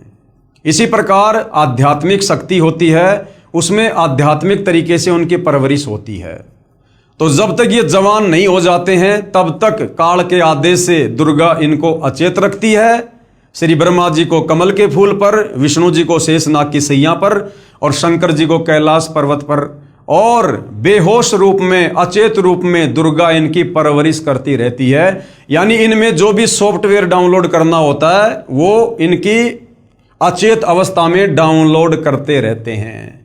अब एक बात बताओ, समुद्र मंथन के दौरान इस काल ने ब्रह्मा जी को 4 वेद दिए और चारों वेदों को ब्रह्मा जी ने पढ़ा। अब बताओ भाई और बहनों, ब्रह्मा जी कौन सी स्कूल में गया था? ब्रह्मा जी कौन सा कॉलेज करके आया था? ब्रह्मा जी के गुरु का क्या नाम है जिसने उसको अक्षर ज्ञान कराया हो, क ख ग घ उसको संस्कृत उसको सिखाई हो? उस अचेत अवस्था में काल ने उसके अंदर सब कुछ डाउनलोड कर दिया, उसको पढ़ा भी दिया, लिखा भी दिया, आगे क्या करना तेरे को सब कर दिया, सॉफ्टवेयर डाल दिया उसके अंदर, अब अपडेट कर दिया ब्रह्मा को अपनी सिद्धि शक्ति से। और ब्रह्मा कभी स्कूल में नहीं गया और तुरंत चारों वेदों को पढ़ने लगा संस्कृत भाषा में। तो इस प्रकार से इनकी अचेत अवस्था में काल ने तीनों की परवरिश की। जवान होने पर श्री ब्रह्मा जी को कमल के फूल पर, श्री विष्णु जी को शेषनाग पर तथा श्री शिव जी को कैलाश पर्वत पर चेत कर देता है। इन तीनों भगवानों को यानी ब्रह्मा विष्णु महेश को स्वयं ज्ञान नहीं है कि हमारा उत्पत्तिकर्ता कौन है। इन ब्रह्मा विष्णु महेश को खुद नहीं पता कि हमारा बाप कौन है, माता कौन है। इसकी चेतना तो इनको आ गई काल प्रेरणा से। विष्णु जी ने बता दिया कि मुझे याद आ गया जब मैं पालने में झूल रहा था, छोटा सा था, तो ये देवी मुझे खिला रही थी, ये अपन तीनों की माता है। लेकिन इनके बाप का इन तीनों को आज तक नहीं पता कि हमारा बाप कौन है। अब सोचो भाई और बहनों, आम समाज में जिस लड़के या लड़की को अपने बाप का पता ना हो, लोग उसको किस दृष्टि से देखते हैं। और हम इनकी पूजा कर रहे हैं जिनको अपने बाप का पता नहीं। इन तीनों प्रभुओं को स्वयं ज्ञान नहीं कि हमारा उत्पत्तिकर्ता कौन है। यही काल रूपी ब्रह्म ही विष्णु रूप धारण करके अपनी नाभि से कमल उत्पन्न करके उस पर श्री ब्रह्मा जी को रखकर होश में कर देता है। यही जब चाहे श्री ब्रह्मा, श्री विष्णु, श्री शिव रूप धारण करके दृष्टिगोचर होता है। यानी काल अपने वास्तविक काल रूप में दर्शन नहीं देता, उसने प्रतिज्ञा कर रखी है, लेकिन अपने तीनों बेटों के रूप में या अन्य किसी ऋषि महात्मा के रूप में वो जब चाहे जहां चाहे प्रकट हो सकता है। यह काल अपने वास्तविक रूप में कभी प्रकट नहीं होता, जो काल ने श्रीमद् भगवत गीता जी का ज्ञान देते समय दिखाया था। गीता अध्याय 10 श्लोक 11 में प्रमाण है। श्रीमद् भगवत गीता अध्याय 11 श्लोक 47 और 48 में कहा कि हे अर्जुन, ये मेरा वास्तविक काल रूप तेरे अतिरिक्त न तो पहले किसी ने देखा है, यानी ब्रह्मा विष्णु महेश ने भी नहीं देखा, तथा नहीं आगे कोई देख पाएगा, आगे भी नहीं देख पाएंगे ब्रह्मा विष्णु महेश। ये तो मैंने तेरे ऊपर अनुग्रह करके दिखाया है। ये मुझ ब्रह्म का 1000 भुजाओं व नेत्रों आदि वाला काल रूप वेदों में वर्णित विधि से, जैसे यज्ञ, ओम नाम के जाप आदि से कभी नहीं देखा जा सकता। भावार्थ है कि वेदों में वर्णित विधि से प्रभु प्राप्ति नहीं है, इसलिए ऋषियों, महर्षियों ने वेदों में ओम नाम को प्रभु प्राप्ति का जानकर प्रभु प्राप्ति के लिए यज्ञ तथा ओम नाम के जाप की घोर साधनाएं की, परंतु ब्रह्म के दर्शन नहीं हुए। अब बेचारे ऋषियों को, मुनियों को तत्व ज्ञान का पता नहीं, सृष्टि रचना का पता नहीं, 5वें वेद सूक्ष्म वेद का ज्ञान नहीं। इन्होंने वेदों को पढ़ा, वेदों में एक ओम नाम है। यजुर्वेद अध्याय 40 मंत्र 10 या 15 एक ओम नाम है। गीता अध्याय 8 श्लोक 13 इसमें ओम नाम है। अब इन ऋषियों ने वेदों को पढ़ा। अब वेदों में महिमा तो लिखी है भगवान की, परमेश्वर की, और मंत्र जाप करने का है इस काल का। तो ऋषि मुनियों ने इस ओम नाम को, जो काल का मंत्र है, इसी को पूर्ण ब्रह्म परमात्मा का मंत्र मान लिया और लग गए दिन रात एक कर दी परमात्मा प्राप्ति के लिए, भगवान के दर्शन करने के लिए। अब इन बेचारों को तत्व ज्ञान नहीं, इनको सृष्टि रचना नहीं, कि काल को तो श्राप लगा हुआ भाई 1 लाख मानव शरीरधारी आत्मा खाने का, और इसने प्रतिज्ञा कर रखी अपनी पत्नी दुर्गा को, कहा कि मैं कभी किसी को अपने वास्तविक काल रूप में दर्शन नहीं दूंगा। तो बेचारे ऋषि मुनि महात्मा ओम नाम का जाप कर करके समाधि लगा लगा के थक गए, लेकिन उनको इस काल ब्रह्म ने दर्शन नहीं दिए। और जो परमात्मा दर्शन देता है, मिलता है, वो विधि तत्वदर्शी संत के अलावा इन चारों वेदों में नहीं। तो तत्वदर्शी संत उनको मिला नहीं जिससे परमात्मा के दर्शन हो। तो इस कारण से भाइयों और बहनों, इन साधु संत महात्माओं ने समाधि लगाई, तप किए, ओम नाम का जाप किया, लेकिन काल की प्रतिज्ञा है मैं किसी को दर्शन दूंगा नहीं, उसने दर्शन दिए नहीं। जिस कारण से अंत में उन साधु संत महात्माओं ने यह निर्णय कर लिया कि परमात्मा निराकार है, जबकि वो निराकार नहीं, वो काल साकार है, लेकिन अपनी प्रतिज्ञावश वो किसी को दर्शन नहीं देता। ओम नाम को प्रभु प्राप्ति का जानकर प्रभु प्राप्ति के लिए यज्ञ तथा ओम नाम के जाप की घोर साधनाएं की, परंतु इस ब्रह्म के दर्शन नहीं हुए। किसी ने कमलों का प्रकाश देख लिया, किसी ने शरीर में ज्योति देखी तथा धुनें सुनी, जो काल ब्रह्म का छल है, ये अपने तक नहीं पहुंचने देता किसी की भी सुरती को। किसी ने सहस्त्र कमल की 1000 ज्योतियों से निकल रहा प्रकाश देखकर प्रभु की प्राप्ति मान ली। जैसे किसी स्थान पर एक ही रंग के 1000 बल्ब एक दूसरे के साथ सटाकर गोलाकार में जगह रखे हों, दूर से देखने वाले को एक प्रकाश समूह ही दिखाई देगा, यानी एक आग का सा गोला दिखाई देगा, लेकिन उसके निकट जाने पर पता लगता है कि ये तो बल्बों यानी उन लटुओं का प्रकाश है, अलग अलग है। तो जिस एकाध की समाधि सहस्त्र कमल दल में चली गई, वहां पर इसने 1000 ज्योतियां दिखा दी अपनी, जिस कारण से उसने मान लिया कि बस यही परमात्मा है, ज्योति रूप ही है भगवान। इसी प्रकार कुछ साधक हठ योग करके शरीर में अंतर्मुख होकर कुछ आतिशबाजी को देखकर प्रभु की प्राप्ति मान लेते हैं, उसी में खुश हो जाते हैं कि हमने कर लिए भगवान के दर्शन। उसी काल जाल को आनंद मानकर अपना अनमोल जीवन नष्ट कर जाते हैं। वेदों में स्पष्ट लिखा है कि परमेश्वर सशरीर है। यजुर्वेद अध्याय 1 मंत्र 15 तथा अध्याय 5 मंत्र 1 में इसका प्रमाण है। अग्ने तनुर अशी, यानी परमात्मा सशरीर है। विष्णवे तवा सोमस्य तनोरसी, और सबका धारण पोषण करने वाले परमात्मा का शरीर है, जिसका शब्दार्थ है कि परमेश्वर सह शरीर है। अग्नि यानी परमात्मा, तनूर यानी सह शरीर, असी मानी है। परमेश्वर सह शरीर है, वो निराकार नहीं है। उस सर्व पालन करता अमर पुरुष सत्य पुरुष का शरीर है, अर्थात परमेश्वर आकार में है। इसीलिए ऋषियों ने प्रभु दर्शन के लिए घोर साधनाएं की, परंतु वेदों में वर्णित विधि से प्रभु प्राप्ति नहीं हो सकती। ओम नाम के जाप से परमात्मा प्राप्ति नहीं हो सकती। ओम नाम के जाप से तो ये काल ही दर्शन नहीं देता। इसलिए आज तक सर्व साधकों यानी भक्तों, ऋषियों, ये भाई और बहनों, आज से पहले जो त्रेता द्वापर सतयुग में जो भगत थे, जो भक्ति करते थे, जैसे आज आप और हम कर रहे हैं, उस समय उनको ऋषि कहा जाता था, उनको मुनि कहा जाता था। तो चाहे भगत को हो, चाहे संत को हो, चाहे साधक को हो, चाहे योगी को हो, चाहे ऋषि को हो, चाहे मुनि को हो, ये एक ही बात है। जैसे जल पानी नीर, जल पानी नीर। कोई ये सोचे कि तो बहुत बड़ी तोप होंगे, इनके नाम को तो ऋषि कहा करते थे। अरे आज जैसे पवन दास, ऐसे चाहे मुनि पवन कह दो, ऋषि पवन कह दो, बात एक ही है। इसलिए आज तक सर्व साधकों यानी भक्तों, ऋषियों आदि ने अपने अनुभव की पुस्तकों की रचना कर दी जो वेद ज्ञान विरुद्ध है, और उन्होंने फिर आगे चलकर अपने अपने अनुभव की पुस्तकें बना दी कि मैंने ऐसे ऐसे ओम नाम का जाप किया, मैंने इतने साल समाधि लगाई, समाधि अवस्था में मुझे उस प्रभु के ज्योति रूप में दर्शन हुए हैं। परमात्मा तो वास्तव में निराकार है, उसका मनुष्य जैसा शरीर नहीं है, वो तो ज्योति ज्योति उसका रूप है, आकार है। और आम समाज ने इन बातों को सत्य मान लिया और भगवान को निराकार साबित कर दिया। अब सर्व भगत समाज पवित्र वेदों के स्थान पर अन्य महर्षियों या संतों के अनुभव से बनी पुस्तकों के ज्ञान पर आधारित हो चुका है।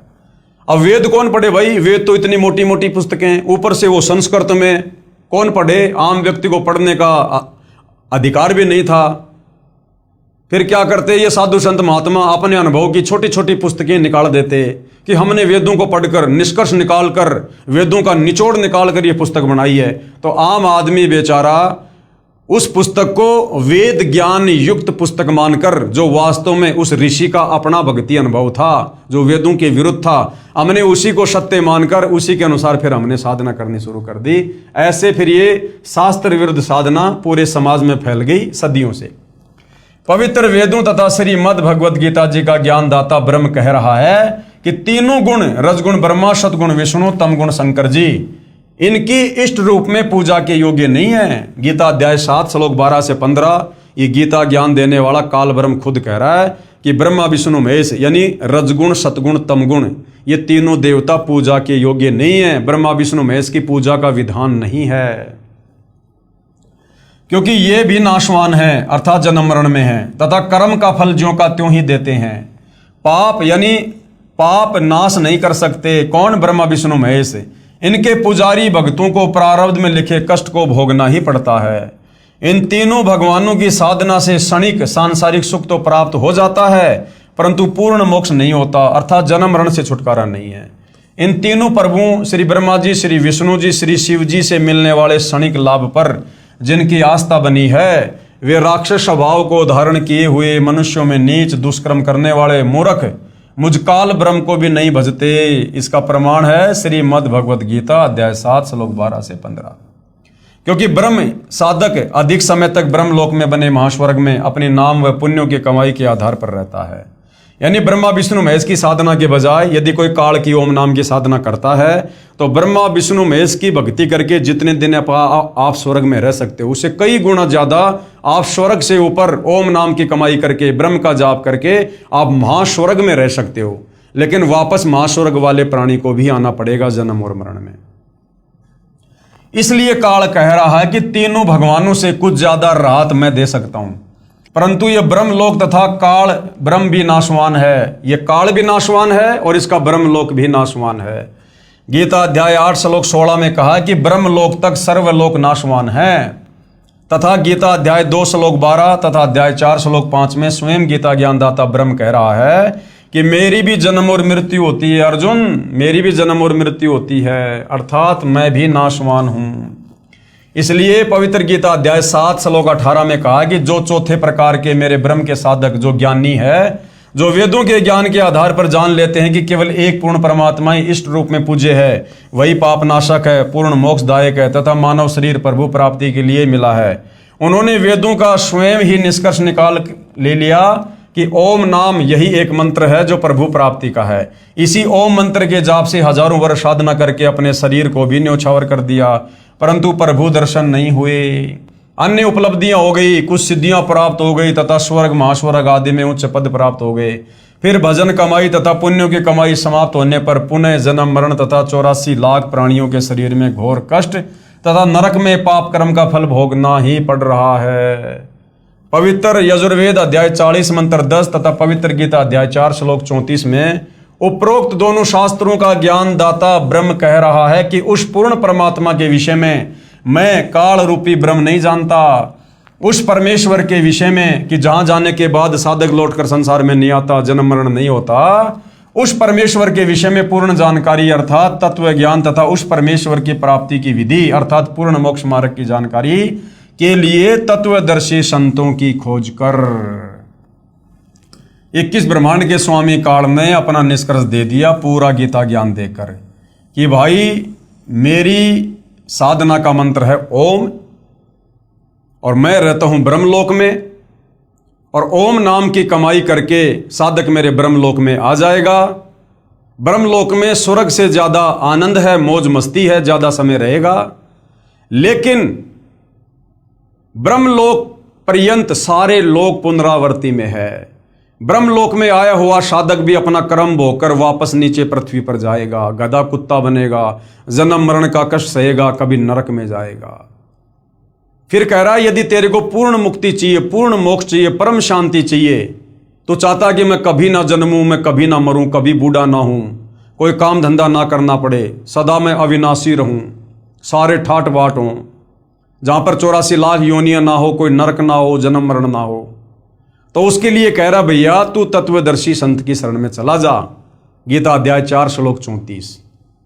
वो तत्वदर्शी संत तुझे परमात्मा की भक्ति बताएगा, वो तत्वदर्शी संत ही तुझे पूरा आध्यात्मिक ज्ञान देगा, पूरी सृष्टि रचना बताएगा, मुझकाल के विषय में भी बताएगा, मैं क्यों जन्मता हूं, क्यों मरता हूं, मैंने सतलोक में क्या गलती करी थी, क्यों मेरे किस ब्रह्मांड में कोई भी प्राणी सुखी नहीं है, क्यों यहां पर जन्म मरण का रोग लगा हुआ है, क्यों लख 84 योनि में सब लोग पीड़ा भोग रहे हैं। ये बातें तुझे वो तत्वदर्शी संत ही बताएगा।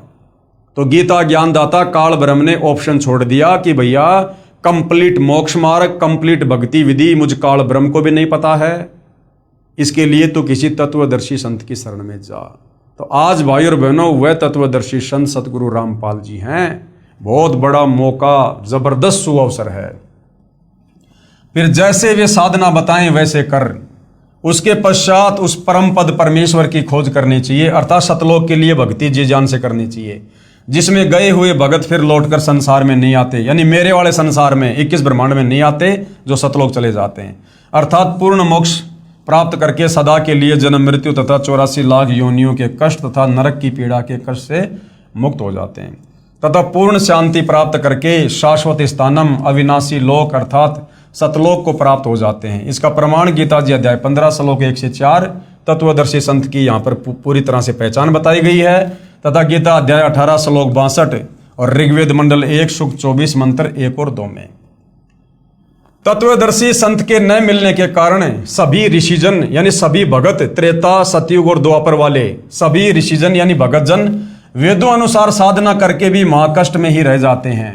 इसलिए गीता अध्याय 7 श्लोक 18 में कहा है कि जो ज्ञानी आत्मा है वे है तो अच्छी, क्योंकि प्रभु प्राप्ति के लिए तन मन धन से वेदों अनुसार साधना करते हैं, परंतु वे भी मुझ काल ब्रह्म की अनुतमाम यानी अति घटिया गति अर्थात साधना से मिलने वाले लाभ पर ही आश्रित हैं, क्योंकि वो चारों वेदों का निष्कर्ष निकाल लेते हैं। चारों वेदों में केवल एक ओम मंत्र है, इसी को परमात्मा का मानकर वो तन मन धन से भक्ति पर लग जाते हैं, परंतु ओम नाम के कारण वो ब्रह्मलोक में आ जाते हैं और ब्रह्मलोक से फिर नीचे अपना कर्म भोगने के लिए जाते हैं, जिससे इनका पूर्ण मोक्ष नहीं हो सकता। जन्म मृत्यु तथा नाना प्राणियों के शरीर में तथा नरक में कर्म आधार से कष्ट कभी समाप्त नहीं हो सकता इस काल ब्रह्म की वेदों अनुसार साधना से। ज्योति निरंजन अर्थात काल रूपी ब्रह्म ने कसम खाई है कि मैं कभी भी किसी को किसी भी साधना से अपने असली काल रूप में दर्शन नहीं दूंगा। इसलिए यही काल रूपी ब्रह्म ही अपने पुत्रों ब्रह्मा विष्णु शिव के रूप में दिखाई देकर नाना लीला करता है, ये चरित्र करता है, जिस कारण से अन्य जन सोचते हैं कि ये लीला भगवान विष्णु ने की है, कभी कहते हैं कि ये लीला श्री ब्रह्मा ने की है, कभी कहते हैं कि ये लीला श्री शिव ने की है। जैसे आम व्यक्ति कहता है कि श्री ब्रह्मा जी की उत्पत्ति श्री विष्णु जी की नाभि से नाभि कमल पर हुई, उस समय श्री विष्णु जी के रूप में काल ने अपनी नाभि के कमल प्रकट किया था। तो ऐसे ये काल अपने तीनों पुत्रों का रूप बनाकर तरह तरह की लीला करके और भक्तों को भ्रमित रखता है। ब्रह्मा पुराण यानी सृष्टि वर्णन नामक अध्याय में श्री लोमय ऋषि, जिसे सूत जी भी कहा जाता है, इन्होंने अपने गुरुदेव श्री व्यास ऋषि से सुना ज्ञान कहा है कि व्यास जी ने श्री नारद जी से सुना तथा श्री नारद जी ने अपने पिता श्री ब्रह्मा जी से जानकारी प्राप्त की थी। श्री ब्रह्मा जी को स्वयं ज्ञान नहीं कि मैं कहां से उत्पन्न हुआ।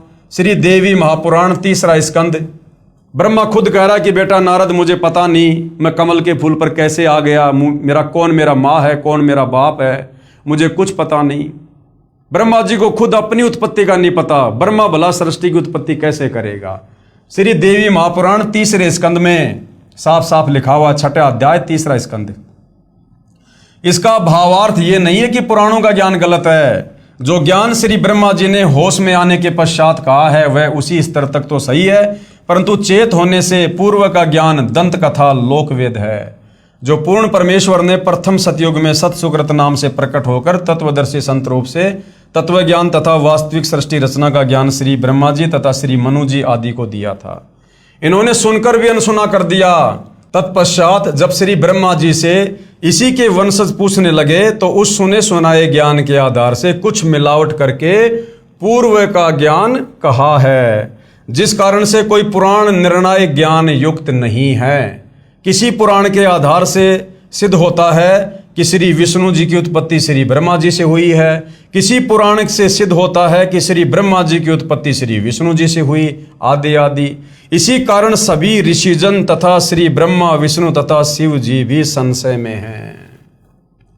यानी इनके जो भगत हैं ब्रह्मा विष्णु महेश के, जब ये इनकी पूजा करते हैं, समाधि लगाते हैं, तो समाधि अवस्था में ये काल ब्रह्मा जी के उपासक को ब्रह्मा रूप बनाकर दर्शन दे देता है, विष्णु जी के उपासक को विष्णु रूप बनाकर दर्शन दे देता है, शंकर जी के भगत को शंकर जी का रूप बनाकर दर्शन दे देता है, प्रकट हो जाता है। और वो साधक समझ लेते हैं कि बस ब्रह्मा जी भगवान है, विष्णु जी के साधक समझते श्री विष्णु जी परमात्मा है, और आपस में एक दूसरे को सर्वश्रेष्ठ बताकर आगे प्रचार प्रसार करते रहते हैं। और इसी आधार से उन साधकों ने, उन ऋषियों ने आगे चलकर अपने अनुभव की पुस्तकें लिख दी। किसी ने लिख दिया कि श्री ब्रह्मा जी भगवान है, शंकर और विष्णु ब्रह्मा जी से तो उत्पन्न हुए हैं। विष्णु जी के उपासक ने लिख दिया कि विष्णु भगवान है, ब्रह्मा जी और शंकर जी विष्णु जी से उत्पन्न हुए हैं। कोई शंकर जी का भगत लिख देता कि बस ब्रह्मा और विष्णु शंकर जी से उत्पन्न हुए हैं, यही महेश्वर है, मृत्युंजय है। तो इस प्रकार से इस काल ने भाई और बहनों 21 ब्रह्मांड के प्राणियों को अपने भोजन के लिए, इसको रोजाना 1 लाख प्राणी खाने होते हैं, और इसको पता है कि ये मेरा भोजन, ये जीव यदि यहाँ से मुक्त हो सकते हैं मेरे 21 ब्रह्मांड से, तो केवल शास्त्रों के आधार से भक्ति करने से मुक्त हो सकते हैं। तो उसके लिए भाई और बहनों इसका परम कर्तव्य बन गया, इसकी मजबूरी होगी हमें धर्मशास्त्रों के आधार पर अपने द्वारा भेजे गए साधु संत ऋषियों गुरुओं के द्वारा उल्टी व्याख्या करवा के, शास्त्र विरुद्ध साधना करवा के हमें अपने जाल में फंसा के अपने भोजन के लिए रखता है। और इन शास्त्रों का यथार्थ ज्ञान, वास्तविक ज्ञान, निचोड़, निष्कर्ष कबीर परमात्मा स्वयं सतलोक से चलकर काल के 21 ब्रह्मांड में तत्वदर्शी संत बनकर हमें बताते हैं, समझाते हैं। तो जब तक हमें वो कबीर भगवान तत्वदर्शी संत के रूप में नहीं मिलेगा, तब तक हमें किसी भी ग्रंथ का, हम चाहे कितने बड़े विद्वान हैं, चाहे संस्कृत के प्रकांड ज्ञाता हैं, हम इन धर्म ग्रंथों का सार नहीं निकाल सकते, निष्कर्ष पर नहीं पहुंच सकते। जिस प्रकार एक 5वीं कक्षा का बच्चा है, 5वीं कक्षा के बच्चे को हिंदी पढ़ना आ जाता है, और पीएचडी की पुस्तक भी भाई और बहनों हिंदी में है। वो 5वीं कक्षा का बच्चा पीएचडी की पुस्तक को हिंदी में पढ़ तो सकता है, लेकिन पीएचडी की पुस्तक के जो शब्द हैं वो बहुत ही गूढ़ हैं। उन शब्दों का अर्थ वो 5वीं क्लास का बच्चा नहीं समझ सकता, केवल उसको पढ़ सकता है। इसी प्रकार हमारे ये नादान धर्मगुरु आचार्य शंकराचार्य संत महंत, इन्होंने संस्कृत भाषा को तो जान लिया, परंतु वेद संस्कृत भाषा में कहना क्या चाहते हैं, उन श्लोकों का वास्तव में अर्थ क्या है, इन अर्थों को ये संस्कृत के विद्वान नहीं समझ पाए। उसको समझाने के लिए स्वयं कबीर परमात्मा ही संत रूप में, सतगुरु रूप में, जगत गुरु रूप में, तत्वदर्शी संत के रूप में धरती पर आकर हमें ज्ञान देते हैं। और जब तक हम तत्वदर्शी संत की शरण में नहीं आएंगे, और तत्वदर्शी संत की शरण प्राप्त होना कोई बच्चों का खेल नहीं है भाई और बहनों। इसके लिए आत्मा के पास युगों युगों के मजबूत भक्ति संस्कार चाहिए। सकल पदार्थ है जगमाही, भाग बिना नर पावत नाई। तो ये भाग भी कबीर भगवान ही आप और हमें भक्ति करवा के बनाता है। तो आज धरती पर सहज में सुलभ तत्वदर्शी संत उपलब्ध है। ये हमारा परम सौभाग्य है इस पृथ्वी के समस्त मानव जाति का।